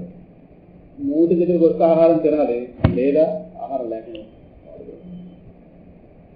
అజగరోపాఖ్యానం దత్తాత్రేయుడు వారు ప్రహ్లాదుడికి సప్తమస్కంధంలో ఇక్కడ ఆహారం వేట కోసం లోకంలో వెళితే ఇక వీళ్ళతో వాళ్ళతో పరిచయం. ఒకటి రెండో వస్తుంది, రెండు నాలుగో వస్తుంది, 4 8 మరి ఆహారం లేకపోతే పోతే లేదు, నేను కాదుగా. అది దీని తినే యోగం ఉందా నోటి దగ్గరకు, లేదా ఎక్కడున్నా నీళ్లు దొరుకుతాయో. అంటే వాళ్ళకి వాళ్ళ ఆనందానికి దేహంతో పని లేదు. మన దేహంలోనే ఆనందం లేదు. మనం పెద్ద దౌర్భాగ్యం మహాత్ములు. వాళ్ళ ఆనందించడానికి దేహంతో పని లేదు, ప్రపంచం అప్రబలి. అడే ఆనంద స్వరూపుడు. ఎప్పుడో దేహస్ఫూర్తి వస్తుంది, వచ్చినప్పుడు ఒకసారి దాని ఏదో ఆకలి అనిపిస్తుందిగా, అప్పుడే చుట్టూ చూస్తారు ఎవరు ఉన్నాయా. ఏమో అటువంటి వాళ్ళ మీద ఏమైనా భక్తులు ఎవరైనా ఇలాంటి పండు పెట్టారనుకోండి, అయిపోయింది. ఓహో దీని ప్రారంభంలో వాళ్ళు ఓ పండు తినే యోగం ఉంది. పూర్తిగా ఏం తెలియదు, 2 తిరిగి అంత అయిపోయింది. ఇంత తినగానే వాళ్ళు తినిపెట్టారు. వాళ్ళు అప్పు చెక్కే వాళ్ళు దేహాన్ని నిలబెడతారు. మిగతా అక్కడ దాచుకోవడం అది రేపటి దాచుకుందాం. దాచుకోవడం అన్నది రోజుకోవడమే. మన నోట్లు హడావిడిలో ఖర్చు లేకుండా ఇంట్లో నోట్లు దాచుకున్నాం కదా, ఏమో రేపటి రోజు ఏమొస్తుందో. అందుకే వాళ్ళు బ్యాంకులో డబ్బు తీసే డబ్బుని లిమిట్ పెట్టారు. ఇంతేది ఎందుకని ఎక్కువ ఇవ్వకండి. అవసరం ఉన్న అలాగే ఇలా బ్యాంకులో పోయి తెచ్చేస్తున్నాను, దేనికి ఏమో అవసరం వస్తుందో అందులో ఇంట్లో ఉంచుకోవాలి. 100 నోట్లు 100 నోట్లు చూస్తే మోక్షం వచ్చిన దానం అవుతుంది. మామూలు అయింది ఈ ఓడంతా మనకి బాగలేదు. అది కొండ చెలువ అధికారం అంటే కొండ చెలువ. దత్తాత్రేయులు వారు 24 మంది గురువులు ఉన్నారు, అందులో కొండ చెలువ కూడా గురువు. అంటే ఆత్మానందం లోపలే అందుతున్న వాడికి ఇవన్నీ వంట పడతాయి కదా, లేదా ప్రపంచంలో ప్రగతి. మొత్తం మీద ఈ బ్రహ్మజ్ఞానాన్ని అలర్కుడు ప్రహ్లాదుడు వీళ్ళందరూ కూడా బోధించినట్టుగా సప్తమ స్కంధంలో ఉంది తర్వాత. అలాగే తర్వాత అవతారంలో 7వ అవతారం ఇక్కడ అన్నారు. రుచి అనేటటువంటి ఒక ప్రజాపతి వల్ల ఆయన భార్య ఆకూతి వాళ్ళిద్దరికి యజ్ఞుడు అనే పేరుతో మహానుభావుడు ఆవిర్భవించారు. ఆ అవతారంలో ఆయన పుత్రులు యాముడు మొదలగు దేవతలతో కూడి స్వయంభవ మనవంతరాన్ని ఆయన అక్కడ రక్షించాడు. అదొక అవతారం. ఇంత ప్రసిద్ధం కాదు, పరమాత్మకి వివిధ అవతారాలు. తర్వాత అవతారంలో నాభి అనే రాజుకి మేరుదేవి అనేటువంటి తన భార్య ద్వారా వృషభదేవుడు ఉపాఖ్యానం మహాభారతం చాలా విశేషంగా. మహర్షులకే మహర్షి వృషభదేవుడు వృషభోపాఖ్యానం వస్తుంది కదా. కనుక వృషభదేవుడి రూపంలో ఆవిర్భవించి పరమహంసుల మార్గాన్ని తన ఆచరణ ద్వారా చూపించాడు మహానుభావుడు. సమస్త ఆశ్రమాల వాళ్ళకి కూడా, మొత్తం 4 ఆశ్రమాల వాళ్ళకి కూడా అవసరమైన ఉపదేశాలు వృషభదేవుడి ద్వారా అంది. అలాగే తర్వాత అవతారంలో ఋషీశ్వరులందరూ కోరుకుంటే పృథ్వీ చక్రవర్తి మహానుభావుడు. ఆ పృథ్వీ చక్రవర్తి రూపంలో ఈ పృథ్వీకి అప్పుడు కాలం క్షామం అంటే కొరవ చూసి ఏమి భూమి నుంచి పంటలు రాకపోతుంటే ఆ మహానుభావుడు పరమాత్ముడు పృథ్వీ పుట్టగానే ఆయన యొక్క పాదస్పర్శలో భూమాతకి మళ్ళీ జీవం వచ్చి మొత్తం అన్ని భూమాతని ఒక గోవుగా చేసుకుని సమస్త ఔషధులు తిండేట మహానుభావుడు. పరమాత్ముడు వెళ్ళారు ఈ భారతదేశంలో. గ్రంథాలు చదవకపోతే మన దౌర్భాగ్యం, కానీ గ్రంథాలు చదివితే ఇన్ని రహస్యాలు. భూమాతను గోవుగా చేసి సమస్త సంపదల్ని తిండేది తన ధర్మంతో. అటువంటి పృథు చక్రవర్తి ప్రహ్లాదు చెప్పినటువంటి 40 భక్తుల్లో పూజ అనేదాన్ని పృథు చక్రవర్తి. శ్రవణం, కీర్తనం, విష్ణోహో స్మరణం, పాదసేవనం, అర్చనం అని ఉంది కదా, అర్చన పృథు చక్రవర్తి. విష్ణువుని ఎవరిలా పూజించాలంటే పృథువులాగే పూజించాలి. ఇప్పుడు పృథు చక్రవర్తి పూజా విధానం తెలుసుకుంటే మన పూజా విధానం ఏమాత్రం కంపేర్ చేసుకుంటే అర్థం. మనం వేసే వీరు కాదు. మనం అనేది అన్నట్టు సినిమా, మనం అనే సినిమా వచ్చింది కదా, ఆ సినిమా పేరు వాడిస్తుంది నొప్పులే. అంటే పువ్వులు వేస్తే ఆయన సున్నితంగా ఉండాలి, రాళ్ళు విసిపెట్టు ఉండకూడదు. ఆ విశేషం ఆయన కళ్ళలో తగిలించి, ఆయన కాళ్ళలో తగిలించి. ఇప్పుడు మనమే రాళ్ళు ఇస్తుంటే ఆపరా అంటున్నాం కదా, మన పూజ ఆపంగా అని పరమాత్మ అనే విధంగా అంత ఘోరంగా ఉండకూడదు. ఆపి ఆరంభించి బాబోయ్ ఇక్కడికి పోవని అనకూడదు.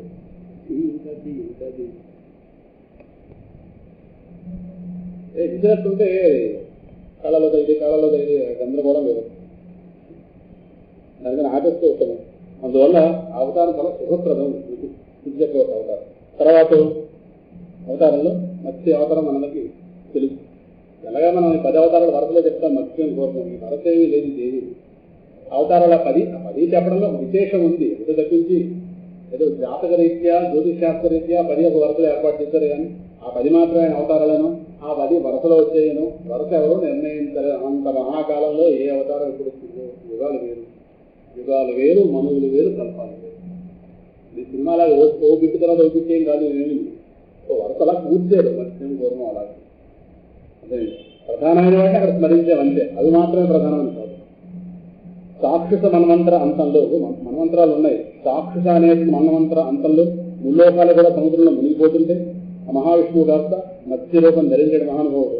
అప్పుడు ఆ మన్వంతరాధిపతి అయినటువంటి వైవస్వత మనువు దాన్ని ఈ భూమి మొత్తాన్ని ఒక నావగా చేసి తర్వాత మన్వంతరానికి అధిపతి అయినటువంటి వైవస్వత మన్వంతుని ఆయన చెప్పి ఆ ఘోర ప్రళయ జలాల్లో ఆ పడవ రూపంలో వచ్చి పడవలో పంపించి ఆ పడవలో సప్త ఋషులు తర్వాత సృష్టికి అవసరమైనటువంటి బీజాలన్నింటినీ కూడా ఆ పడవలో భద్రం చేసి సప్త ఋషులు కూర్చోబెట్టి ఆ ప్రళయ జలాల్లో అది వస్తే దానిలోకి ఈ మహానుభావుడు అక్కడ సిద్ధంగా అవమని చెప్తే అప్పుడు ఈ మహానుభావుడు అందులోకి వెళితే ఆ పడవ అటు ఇటు అయిపోతుంటే అడుగున ఒక మత్స్య రూపంలో ఉంది.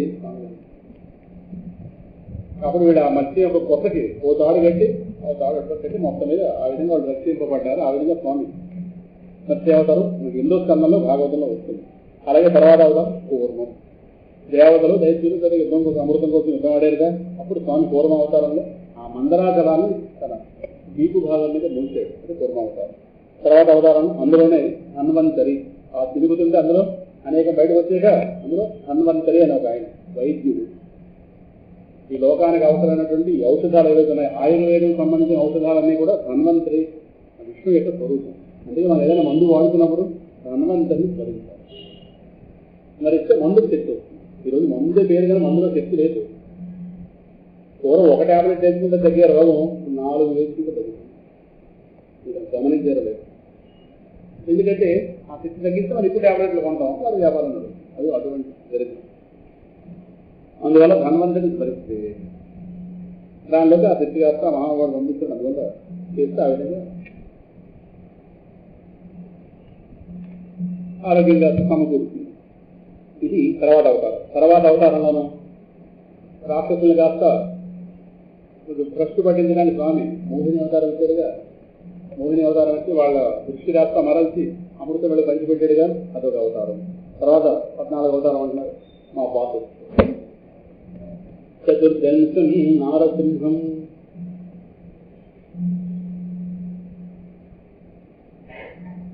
విభద్ర చైత్యేంద్రమూర్జితం దదార కరజై వక్షస్యేరకాం కటక కటకృత్యథ.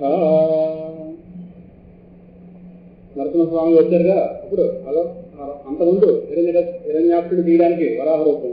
ఇప్పుడు మన హిరణ్యకశిపుణ్ణి వాడి వక్షస్థలాన్ని ఆపలల్లే వాడు గడ్డి పోతలు ఎలా తీసేస్తాడో తన నఖాలతో శరీరం గడిపాడు. ఆపలల్లేవాడు గడ్డి పోత కష్టం కావాలి. అలాగే హిరణ్యకశిపుడు వక్షస్థలాన్ని వాడు సామాన్యంగా హిరణ్యకశిపుడు ఏమింది కాబట్టి ఆ పని మేమే చేసేవాడు ఆయన కాదు. ఉప్పు శరీరం వాడు సామాన్యం తప్ప హిరణ్యకశిపుడు దేవనా ఈ రకాలు గోళ్ళు లోపలికి వెళ్ళడానికి కదా. ఆ గోళ్ళు ఎంత కష్టపడ్డాయో. హిరణ్యకశిపుడు మహాబలకాయ సామాన్యుడు. స్వామి గోళ్ళంత కష్టపడ్డాయి. పురిత విభుజ జన ముఖములు పరివిదళిత ధనుజ తవ తనుజ నివాహపతి నక ముఖములు గురు రుచి జిత సిక్కు శిఖములు నరహరి కర నఖములమరు నట జన సుఖములు. ఆ గోళ్ళను కలుపుకుంటే మనకు రక్షణ. ఆ గోళ్ళ రాక్షసుల పాలిట యముడు, భక్తుల పాలిట అది రక్షక స్వరూపం. అటువంటి గోళ్ళకి నమస్కారం. కనుక ఆ నఖాలతో చీల్చి వేసించాడు. తర్వాత అవతారంలో వామన స్వామి. వామనుడిగా వచ్చి బలిచక్రవర్తి యజ్ఞశాలలో ప్రవేశించి 3 అడుగులు నేల అడిగాడు కదా. లోపల మాట బయట మాట. కపటానికి పెద్దమూర్తి ఎవరంటే వామనమూర్తి. కానీ మోసం చేయలేదు. లోపల భావం గ్రహించలేకపోయాడు బలిచక్రవర్తి. కాస్త కొంచెం అహంకారాన్ని పోయాడు. ఆయన ఏం చేయబోయాడో ముందే చెప్పింది. 3 అడుగుల నేల ఇచ్చేవా బ్రహ్మకోపటి ముక్తుతాము. ఈయనేమనుకున్నాడంటే వాడు అడుగులతో 3 అడుగులు పిల్లాడు అడుగులుగా 3 అడుగులు ఏ పాటిది బ్రహ్మకోపటి ముట్టడం అంటే బ్రహ్మానందం పొందుతాను కాదు. తాపు ఎక్కడుందో పైన అక్కడ దాకా వెళ్ళిపోయింది. తర్వాత తీర్చిపోయి పైకి వెళ్తుంది. ఏమో ఎక్కడుందో ఎవరు సత్యలోకం దాడి పెడుతుంది. అప్పుడే కదా బ్రహ్మగారు కాస్త ఆ పాదాన్ని నమస్కారం చేశారు. పాదాన్ని తన జలాలతో అభిషేకం చేస్తే ఆ జలాలే ఊర్ధ్వలోకంలో గంగానదిగా మారే గంగాది బ్రహ్మ కడిగిన పాదాన్ని అన్నమధ్యలో దాన్ని స్మరించారు. అందువల్ల ఆ 3 అడుగుల నేల మొత్తం మీద ఆ ప్రభువు ముల్లోకాలను ఆక్రమించి స్వర్గరాజ్యాన్ని మళ్ళీ దేవతలు కాస్త చేశాడైనా. బలిచక్రవర్తి అందరిలోకెల్లా బలిచక్రవర్తి ఉత్తమం రాక్షసులంటే. తన అహంకారం అనే సమస్య తనకు అర్థమైంది. పరమాత్మకి పూర్తిగా 3వ అడుగుకి తన అహంకారం ఎక్కడ ఉంటుంది? తలకాయలో ఉంటుంది. ఆ తలకాయని మాట తప్పలేదు. ఆ మాట తప్పకపోవడమే భగవంతుడు ప్రీతిపాత్రుడయ్యాడు. అందువల్ల ఏదైనా తాతగారి ప్రభావం మనవుడే ఉండదు. ఎవరో తాతగారు ఇంత ఆలోచన అక్కర్లేదు. బలిచక్రవర్తి తాతగారు ఎవరు? ప్రహ్లాదుడు. తాతగారి లక్షణం ఉండదు. అందువల్ల పరమాత్మ ఎడల అఖండమైన భక్తిని పొందాడు. ఇప్పటికీ కూడా బలిచక్రవర్తి స్వామి కాపలా ఉన్నాడు అడుగులో. ఆయన ద్వారం దగ్గర మహావిష్ణువు కాపలా ఉన్నాడు. మనం పెట్టుకున్న పోలీసు మన గొడవకు రాత్రి వాడు కొడుకుంటాడు గేటు దగ్గర. తెల్లవారు జీతం వాడు ఆయన నిలబడే ఉన్నట్టు. రాబోయే యుగాన్ని బలిచక్రవర్తి ఇంద్రుడు. కనుక ఆ బలిచక్రవర్తి ఆ పరమపురుషుని అనుగ్రహంతో పుణ్యశ్లోకో బలిరాజా అని బలిచక్రవర్తి ప్రసిద్ధి గ్రహించాడయ్యా. తర్వాత అవతారంలో పరశురామ అవతారం. కానీ కార్తవీర్యార్జునుడు ఉన్నాడు కదా, ఈ రాజులు దురహంకారంతో చెలరైపోతుంది, బ్రాహ్మణ వంశాలకి ద్రోహం చేశారు.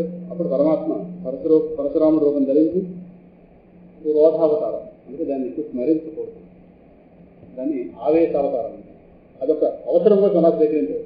అది ఎవరిలో పరశురాముడు ఫోటో ఉండదు, శ్రీరాముడు ఫోటో. శ్రీరాముడు లోపల మాత్రం పరశురాముడు ఉంటారు, అది వేరే కనుక. కానీ శ్రీరాముడు ఫోటో పెట్టే వల్ల పరశురాముడు ఫోటో ఎవరు పెట్టారు? ఇందులో అవతారాలు కొన్ని కళావతారాలు, కొన్ని అంశావతారాలు, కొన్ని జ్ఞానావతారాలు, కొన్ని ఆవేశావతారాలు, కొన్ని పూర్ణావతారాలు, కొన్ని పరిపూర్ణావతారాలు. పరిపూర్ణావతారం కృష్ణుడు, రాముడు పూర్ణావతారం. నరసింహస్వామి గారు సగమని సగం ఇది. ఒక రకంగా చెప్తే పరిపూర్ణం, ఒక రకంగా చెప్తే పూర్ణం. మొత్తమే 21 సార్లు మహానుభావుడు రాజులకి దండెత్తి భూమండలంలో క్షత్రియ లేకుండా చేసేది. ఓ ప్రమాదం ఏర్పడింది దానివల్ల. సరే, ఏమైనా రకాలు జరుగుతుండే. తర్వాత అవతారంలో పరాశర మహర్షి ద్వారా, పరాశర మహర్షి వల్ల సత్యవతీ దేవి ద్వారా వ్యాసుడిగా జన్మించడానికి మహానుభావుడు. ఎందుకంటే ఆ కాలంలో జనులు వేదార్థాలను అవగాహన చేసుకోవడంలో, ధారణ చేయడంలో ఆసక్తులై ఉన్నది. కలికాలం ప్రారంభం జరిగింది. వాళ్ళకి అర్థమయ్యేట్టుగా ఈ వేదాలని ఋగ్, యజుర్, సామ, అథర్వణ శాఖలుగా, ఉపశాఖలుగా విభజించి చదువుకోవడానికి వీలుగా చేశారు. ఆ లోకోపకారం చేసిన వాడు వ్యాసుదేవుడు. అందువల్ల వ్యాసుడు జగద్గురువు. అందుకే గురు పూజన, వ్యాసుడి యొక్క జయంతిని గురు పూజనగా చేయడం అనేది లోకంలో. ఏ సంప్రదాయం వాళ్ళైనా ముందు నమస్కారం వ్యాసుడికే పెట్టాలి. దేవలోక ఋషి నారదుడు, మానవలోక ఋషి వ్యాసుడు. ఇద్దరికి నమస్కారం. తర్వాత అవతారంలో స్వామి 18వ అవతారం అంటున్నారు శ్రీరామచంద్రమూర్తి. వచ్చి క్షత్రియుడిగా జన్మించి సేతుబంధనం, రావణవధ, వీటి ద్వారా ఒక అలౌకికమైనటువంటి వీరకృత్యాలు ఆయన చేసేట. నారాయణత్వాన్ని లోపల దాచుకుని నరత్వాన్ని బయటికి చూపిస్తుంది. నరత్వంలో ఇమడలేక, నారాయణత్వం ప్రకటించలేక అసమతమైపోయాడు. సముద్రం మీద ఎవడ కట్టగలని నారాయణ గారు దీనిలో రాయడం కోసం ఎప్పటిగా సేతు కనిపిస్తుందా లేదా? ఉంది. ఎప్పటికీ శ్రీలంకలో ఉంది. ఎవరు చేయగలదు? నారాయణత్వం కనిపిస్తుంది, కానీ అక్కడ నువ్వు నారాయణుడు అంటే ఒప్పుకుంటుంది. రుక్మంతులు వచ్చేది వీళ్ళందరూ కూడా పాఠశాలతో బంధించినట్టు మహానుభావుడు ఇంద్రజిత్తు కదా, నాగపాఠశాలతో బంధించేస్తే రాముడు కూడా చేరగానే వాళ్ళు కూడా పక్కన లక్ష్మణుడు ఉన్నాడు. రుక్మంతులు వచ్చి రాగానే, రుక్మంతులు వస్తే పాములు ఎక్కడ నిలబడితే వెంటనే పడతాడు. అందరూ మళ్ళీ తెలుగులోకి వచ్చారు. వెంటనే రుక్మంతుడు అక్కడ ఎవరు? స్వామి కదా. స్వామి అంటే నీకు నాకు ఉన్న సంబంధం మీకు తర్వాత తెలుస్తుంది అంటే. సపోజ్ నేను నీ స్వామి, నీ యొక్క సేవకుడు అన్నారనుకోండి, సేవకుడు అంటే కుదరదు, నేను దశరథాత్మకుడిని చెప్తుంటే ఆయన వదలని అనుకుంటాను. రాముడు ఎవరనుకుంటున్నావు? దశరథుడు కొడుకుని ఎవరో నాకు తెలియదు. ఎదుగా మాట నిమించుకోవడం, అవమానం కూడా. అందువల్ల స్వామి నీకు నాకున్న సంబంధం నీకు తెలుసు, నాకు తెలుసు, ఎదుగు బయట పెట్టి తెలుసుకుంటే తర్వాత చూస్తున్నాను అన్నట్టు వెళ్ళి నమస్కారం పెట్టి వెళ్ళిపోయాడు. ఆయన సమయానికి వచ్చి నాకు సేవలు సహాయం చేసేవారు, ఆయన నమస్కారం పెట్టాడు. రాముడిగా నటించాలిగా, నరుడిగా నటించాలి, నారాయణుడిగా నమస్కారం చేయడం, రెండూ చేసే కదా. చాలా బాగుంటుంది నటన కదా, అలా నటించడం బాగుంటుంది. అందువల్ల నేటికి కూడా ఆ లీలల్ని కీర్తిస్తూ, రాముడు లీలలు అనడానికి లేదు, ఎందుకంటే నరుడు కనుక. కానీ అందులో నారాయణత్వం ఉంది కనుక. ఎప్పుడు బాణం తీసుకున్నాడో తెలియదు, ఎప్పుడు బాణం వేస్తున్నాడో తెలియదు. 14,000 మందిని 14 నిమిషాల్లో వడగొట్టాడు. మనిషి అన్నవాడు వడగొట్టాడు. బాంబులతో కూడా చంపలేమంటే చెయ్యే కనిపించడం. ఎవరు తోర్పడక చెప్తుంది. ఇప్పుడు ఆ ఎన్ని రెక్కలు ఉన్నాయి ఆ ఫ్యాన్లో, ఆ విధి చెప్తామంటారు. ఆ విధి చెప్పడం గొప్ప కాదు, ఇప్పుడు చెప్తుంది. అంటే ప్రతిదానికి 3 ఉంటాయి కానీ దీనికి 3 ఉన్నాయి, 4 ఉంటాయి. రాముడిది అలా కనిపించట్లేదు. ఎప్పుడు బాణం తీసాడు, ఎప్పుడు అభినందిస్తున్నాడు. 14,000 ఉండాలి. తలకాయలు ఎగిరిపోయింది అయింది కదా యుద్ధం. ఆ తర్వాత కదా వీడి గారి దగ్గర పురాణం పెట్టింది అన్నగారి దగ్గర, జనస్థానంలోనే జరిగింది. అందువల్ల ఈ ఏడాది వచ్చే నెల వచ్చేస్తుంది కదా, శ్రీరాముడు మార్చి 29 ఉగాది. కిష్కింద, అందరూ కిష్కింద వెళ్ళిపోవాలి. అయిపోయింది, అరణ్యం అయిపోయింది. 3 కాండలు అయిపోయాయి. స్వామి హనుమ ప్రవేశించే కాండ కిష్కింద. అందువల్ల రాముడి వల్ల ఇంతమంది కర్మం అంటే ఏమిటో ఒక అవగాహన పొందుతున్నారు. ఇప్పటికీ రావడం అయిన తర్వాత చాలా కాలం ఉన్నాడు దేహంలో. ఆయన 11,000 సంవత్సరాలు. తండ్రి గారు 14,000 సంవత్సరాలు. రావణాసు చాలా ప్రారంభంలో జరిగింది జీవితం ప్రారంభం. అంటే నరుడు అన్నవాడికి లోపూతనం ఉండేది ఆ రోజు. నరుడు గొప్పతనం పెట్టి లోకాన్ని చూపిస్తాను అని చెప్పి నరుడుగా అంతకాలం ఆ దేశంలో ఉండి నరఖ్యాతిని లోకాన్ని చూపిస్తాడు. ఎందుకంటే బ్రహ్మగారి వలంలో ఆయన గారు అందరి నుంచి నాకు మరణం రాకూడదు అడిగేది, కానీ నరుడు వచ్చి ప్రస్తావన కాదు. కారణం నరుడంటే వాడికి లెక్కే కాదు. ఎవరికి? రావణాసుడు. ఒకటి ఎలా ఉందా అని చెప్పి ఆ రూపంలో విష్ణుమయం జగత్ పరమాత్మ ఎక్కడి దేని లోకుగా చూస్తాం అక్కడికి వచ్చుకుంటాం. ఏముందంటే దోమ అంటాం, అయిపోయింది. ఈ దోమ చూసి పడుకోబెట్టదు. దోమలకే జవాబు వస్తుంది. ఏమి మంత్రం ఏమో అటువంటి పెడితే చూసి వెళ్ళిపోతుంది. దోమ ప్రాణాలు పడుకుపోతుంది. దీనివల్ల ఇది గోళం. అందువల్ల ఈ ప్రజలు దేనికైనా జరగాలి. ఇంకా తర్వాత ప్రతిసరిగా యదువంశంలో 2 అవతారాలు వస్తుంది. బలరాముడు కూడా అవతారాలు తీసుకుంటారు. ఆ అవతారాల్లో ఎందుకంటే నారాయణకు దాచుకోక్కర్లేదు.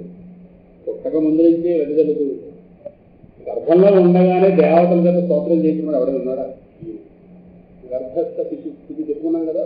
మొత్తం ఇంతమంది వెళ్ళి ఏం కర్మ పట్టింది, ఎంతమంది ఆ దేవతకి ఉన్నటువంటి ఆ జైల్లోకి వెళితే ఆవిడ గర్భంలో సూక్ష్మ రూపాల్లో ప్రవేశించి అక్కడ స్తోత్రం చేశారు. అక్కడ చెప్పుకున్నాం కదా. భూభారాన్ని తొలగించాడు. తర్వాత ఇక్కడ ఒక సందేహం వస్తుంది. బుద్ధావతారం అయితే ఈ బుద్ధుడు అక్కడ గైలో ఉన్న బుద్ధుడు ఆయన అవతారం కాదు. ఈ పురాణాలు ఒప్పుకున్న బుద్ధుడు కాదు. పురాణాలు చెప్పబడ్డ బుద్ధుడు వేరే ఉన్నాడు. పరమశివుడి చేత చంపబడి ఉన్నాడే ఎవరు? ఆ 3 రాక్షసులు, త్రిపురాంతక స్వామి. త్రిపురాలను తయారు చేసుకున్న 3 లోకాలను అలకలను పెడుతుంటే వాళ్ళ భార్యలు మహాపతివ్రతలు. ఆ మహాపతివ్రతలు అయిన కారణం చేత వాళ్ళు సావురాటలు. మరి ఆ త్రిపురాసురుడు దించేయాలిగా. వాళ్ళు 3 రాక్షసులు. వాళ్ళు విచిత్రమైన కోరుకున్నారు. ఆ గొడవ పక్కన పట్టింది. అప్పుడు ఏం చేయాలంటే భార్య యొక్క పాతివ్రత్యం తగ్గిస్తే వాడి కాస్త శనిగ్రహం ప్రారంభమవుతుంది. ఇప్పుడు ఇద్దరిలో ఏ ఒక్కరు బెస్ట్ అయినా మిగతా వాడికి కొంత చేసేది. అందుకే ఆవిడకి 4 రోజులు అదే కదా సర్వమంగళ అంటారు.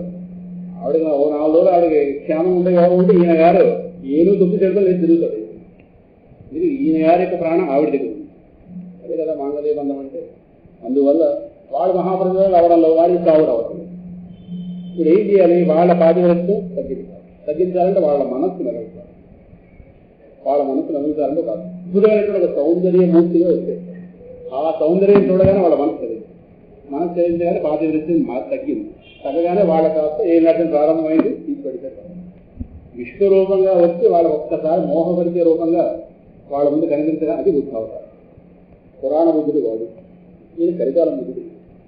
ఈ బుద్ధుడికి దీనికి సంబంధం అర్థమైందా? ఒక్కసారి వాళ్ళ యొక్క మనసును కాస్త చెల్లింపజేయగానే అయిపోయింది. వాళ్ళ శక్తి కాస్త తగ్గింది. మనసు చెల్లించిందా మన శక్తి తగ్గుతుంది. ఋషులకు ఎందుకు శక్తి అంటే మనసు చెల్లించుకుంటాం. మనసు ఎంతగా నిదానం ఉంటే అంత శక్తి వాడు. ఇది విశ్వామిత్రుడు బ్రహ్మర్షి కాకముందు రామాయణంలో చెప్పుకున్నాగా బాలకాండలో, అయోధ్యకాండలో ఎంత శక్తి చూపించాడు వశిష్ఠుడిగా. ఆ గోవులు పట్టుకెళ్తున్నాం మనం సాగండి వారు చెప్పారు కదా. ఎన్ని చేశాడో మహానుభావం. ఎన్ని అస్త్రాలు వేస్తే బ్రహ్మదేవుడు లాగిస్తున్నాడు. ఆయన కదలలేదు. ఎందుకంటే తపస్సు మనసు నిగ్రహించినాడు. ఈ గారు మనసు ఆ ఊగుతున్న మనసుని అక్కడ నిలిపేది తపస్సు. కాబట్టి బ్రహ్మ. అదే కొంతమంది విజయాడలా కనిపిస్తాను. ప్రతివాడికి వెళ్ళకూడదు. వాడికి ఏ శక్తి ఉందో వాడు ఒక మాట అనుకున్నాడే ఇంకా మన పుట్టగతులు ఉండవు. అందువల్ల ఎక్కడ పెడితే అక్కడ మన గొప్పలు చూపించుకోవచ్చు. వాళ్ళకి ఏం తెలుసు అక్కడ ఏ వైపు ఉందో, వాళ్ళకి ఏ దేవత అధీనంలో ఉందో ఆ దేవతకు మాట చెప్పారు అనుకోండి. అది వాళ్ళు చెప్పక్కలేదు. ఆ దేవత ఒళ్ళు పెడితే మనం అనేది ఇది ఎక్కడ పెడితే మన పురాణాలు మన వైభవం అనుకోక్కర్లేదు. జాగ్రత్తగా ఉండాలి. అది కనిపించరు కొంతమంది భక్తులు అక్కడ రహస్యంగా ఉన్న వాళ్ళందరూ భక్తులు కాదు. అది చూసుకోండి. అన్ని 2 వైపులు చెప్పాలి. మాట్లాడిన వాళ్ళందరూ భక్తులు కాదు, మాట్లాడేవాళ్ళు భక్తులు అనుకోవడానికి లేదు. భక్తులైన వాళ్ళు మాట్లాడాలి. వాళ్ళు ఎలా ఉంటారు నాకు అర్థం కాదు. నా అదృష్టం బాగుంటే వాడు మన ముందు తనలోకి రాణిస్తారు. కనుక చాలా కష్టం. బుద్ధావతారం పురాణ బుద్ధావతారం. తర్వాత కలియుగంలో ఇప్పుడు ఉన్నటువంటి వాళ్ళు కలిపి అవతారాలు ఇవన్నీ కూడా ఒక కలివతారం అప్పుడు పరమాత్మ స్పష్టంగా చెప్పాడు. ఇంకా కలికాలం వచ్చే అవతారం యుగాంతంలో వస్తుంది. యుగం చాలా ప్రారంభంలో ఉన్నాం. యుగ ప్రారంభంలో ఉంది, చాలా చివరకు 23 ఏళ్ళు. అధర్మ పరులే జనం దోచుకుంటుంటారు. అప్పుడు జగద్రక్షకుడైన భగవానుడు విష్ణుయసుడు అనేటటువంటి బ్రాహ్మణుడికి పుత్రుడై కలికి అనే పేరుతో అవతరించి ఆ ముక్తరుని రూపుమోపుతాడు. పూర్తిగా అది హింసావతారం. అంటే ఇంకా కలి రాబోయే కృతం ఈ 2 యుగాల సంధిలో ఎలాగైతే ద్వాపర యుగం కలి సంధిలో కృష్ణుడు రావడం జరిగిందో దాన్ని సంధి సమయం అంటారు. సంధి సమయంలో చాలా తిరుమార్పులు వస్తాయి లోకంలో. ఆ విధంగానే అక్కడ ఈ విధంగా అక్కడ వస్తుంది. సరే ఈరోజు చాలా మంది పేరు పెట్టుకోవచ్చు, కానీ మనం జాగ్రత్తగా ఉండాలి. జాగ్రత్తగా ఉండకపోతే మన కలికృష్ణుడు పట్టుకున్నాడు. జాగ్రత్తగా ఉంటాం కదా, లేదా గ్రంథం ప్రమాణం అంతే. ఊర్లో బోర్డు హడావులు కనిపిస్తుంటాయి కానీ గ్రంథం ప్రమాణం. అందువల్ల ఇవి భగవంతుడి యొక్క వివిధ రూపాలు అని చెప్పి అక్కడ మహర్షి అయినటువంటి ఈ వేదవ్యాస భగవానుడు దీన్ని ఈ భాగవత పురాణం రచించాడయ్యా. ఇది ప్రశస్తమైనటువంటి భగవత్ వృత్తాంతాలతో నిండింది, వేదంతో సమానమైనది. ఈ మహాపురాణాన్ని లోక కళ్యాణం కోసం ఆత్మజ్ఞాన సంపన్నంలో శ్రేష్ఠుడైనటువంటి తన కుమారుడికి బోధించాడైనా ఇది సమస్త వేదముల ఇతిహాసంలో సంగ్రహం, సార సంగ్రహం. పరీక్షితుడికి ఒక మహర్షి తర్వాత కాలంలో బోధించారు. ఆ సమయంలో ఇక్కడ కథ ప్రారంభమవుతుంది. పరీక్షిత్ సరే ఆయన వచ్చిన శాపం దాని తర్వాత వస్తుంది. ఆమరణ నిరాహార వ్రతం ప్రాయోపవేశం అంటారు. ప్రాయోపవేశం తటు సంశ్రావయామాస మహారాజం పరీక్షితం ప్రాయోపవిష్టం గంగాయాం పరీతం పరమస్థితి. ఆమరణ నిరాహార వ్రతం అంటే ఎలాగైనా వారం రోజుల్లో మరణం అన్నది ఫిక్స్ అయిపోయింది. ఇంకా మళ్ళీ ఈ మధ్యలో భోజనాలు పెళ్లిళ్ళు రావడాలు ఈ డిస్టర్బెన్స్ ఎందుకని చెప్పి ఆ మహానుభావుడు మహావైరాగ్యంతో కనీసం పాలను పుచ్చుకోవచ్చు కదా. పాలు పుచ్చుకుంటే యావు చేసి కొడుకుంటే ఈ దిక్కుమాల వాళ్ళు వస్తున్నారు. పదార్థం పట్టుకున్నామో దాని కారణం పెట్టదు. ఈ ఆవు ఎవరిది మళ్ళీ కొనుక్కుంటే అంటే మనం అక్కడికి వెళ్తే చూసురాము తెచ్చుకో. ఎలాగా మనం కాబట్టి ఫోటోలు తెచ్చినట్టుగా సింహాసనం వచ్చి ఎన్ని ఫోటోలు పడవచ్చు అక్కడి నుంచి అలా మాట. మనం ఎక్కడికి వెళ్ళి ఫోటోలు తీసుకుంటాం. ఓ చీర కనిపించగానే ఫోటో తీస్తాం. ఈ బోర్డర్ ఇవన్నీ రావు చూస్తాం కదా. ఇవన్నీ ఇక తెలియని వాళ్ళు అలా చూస్తారు. మీరు ఒకరు మోసం చేస్తారా, మేము మోసం ఇక దేరా మేము భ్రాంతిలో పడాలి. ఇప్పుడు వాస్తాను ఏమిటో మాకు తెలియదు చెప్పి సుఖమహర్షిగా చూశారు ఎంతమంది కదా. అదంతేం కాదు. కానీ మొత్తం మీద ఆ మహానుభావుడికి వారం రోజుల్లో ఈ డైవర్షన్ లేదు మైండ్. మనకు ఒకటే కావాలి భగవత్త. సో ఆమరణ నిరాహార వ్రతం కూని ఆ గంగాతీరంలో మహామునులతో ఉన్నారు కదా మహానుభావుడు. ఈ పరమాత్మ దాస్త పరంధామంకి వెళ్ళగానే కలియుగం ప్రారంభం అయిపోయింది. అజ్ఞానాంధకారంలో కూడిపోయేది కలికాలం జనులు. వీళ్ళందరినీ ఉద్ధరించడం కోసం కలౌ నష్టదృశామేష పురాణార్థ అధునోదిత తత్ర కీర్తయతో విపర్షే భూరి తేజస. అటువంటి ఈ కలికాల ప్రజలను ఉద్ధరించడం కోసం పురాణాల్లో కల మేటి అయినటువంటి భాగవతాన్ని సుఖయోగి పరిస్థితికి బోధించారయ్యా అని చెప్పి అక్కడ గొప్ప మాట చెప్పాడు. అయితే రాష్ట్రపతి మహర్షులారా, నేను ఆ సమయంలో నా అదృష్టవశాత్తు నేను కూడా అక్కడ ఉన్నాను. సూత మహాముని చెప్తున్నాడు. అహం సాధ్యగమం తత్ర నివిష్ట తదనుగ్రహాత్ సోహం వహ శ్రావయిష్యామి యథాధీతం యథామతి. అహంకారం లేకపోవడం. ఒక మహర్షి పరిస్థితికి పరిపూర్ణంగా చెప్పాడు మహానుభావుడు. అంత పరిపూర్ణంగా నేను చెప్పగలను, నీకు చెప్పను. అది యాజ్గా చెప్పగలవా అంటే నేను ఒక మహర్షి ఒకటి అవ్వాలి. అంత మాట చెప్పడానికి ఆయన సిద్ధంగా లేదు. నేను అక్కడే ఉన్నాను. సుఖమహాముని యొక్క అనుగ్రహ ప్రవచనాన్ని అధ్యయనం చేశాను. నా బుద్ధికి అందినంత మేరకు నేను గ్రహించిందని మీకు చెప్తాను. ఆయన చెప్పింది మొత్తం చెప్పడానికి ఆయన కూర్చోవాలి. నేనున్నాను, నేను ఆవిష్కరించగలేదు ఆవిష్కరిస్తాను. యథాధీతం యథామతి. నా బుద్ధికి ఎంత అర్థం చేసుకున్నానో నా మనస్సుతో మీకు ఎంత ఆవిష్కరించగలనో అంత ఆవిష్కరిస్తాను. మీ అదృష్టం ఎంతో నా అదృష్టం ఎంతో అక్కడితో పోయి అహంకారం ఆవిష్కరిస్తాను. అంటే అంతా చెప్పగలను ఎప్పుడు చూసుకోలేదు, చూసుకోకూడదు. అహంకారం అయితే అంటారు అయింది కదా. రేపటి రోజున వ్యాస భగవానుడు వ్యాకుల చిత్తుడై చింతతో ఉంటే అక్కడ నారద మహర్షి రావడం, వాళ్ళిద్దరికి చక్కటి సంవాదం, నారదుల వారు తన యొక్క పూర్వజన్మ వృత్తాంతం సత్సంగం యొక్క వైభవం గతంలో చెప్పుకున్నాం, ఒకసారి కొద్దిగా స్పృశించుకుని వెళ్తాం. సత్సంగ వైభవం చెప్పడం తర్వాత నారదుడి పూర్వ వృత్తాంతంలో మిగిలిన భాగం 6వ అధ్యాయం. తర్వాత కాస్త కథలోకి వెళుతుంది. అశ్వత్థామ ద్రౌపదీ పుత్రుల్ని ఉపపాండవులను సంహరించడం, అర్జునుడు అశ్వత్థామ గర్వాన్ని అణచడం, ఇవన్నీ తర్వాత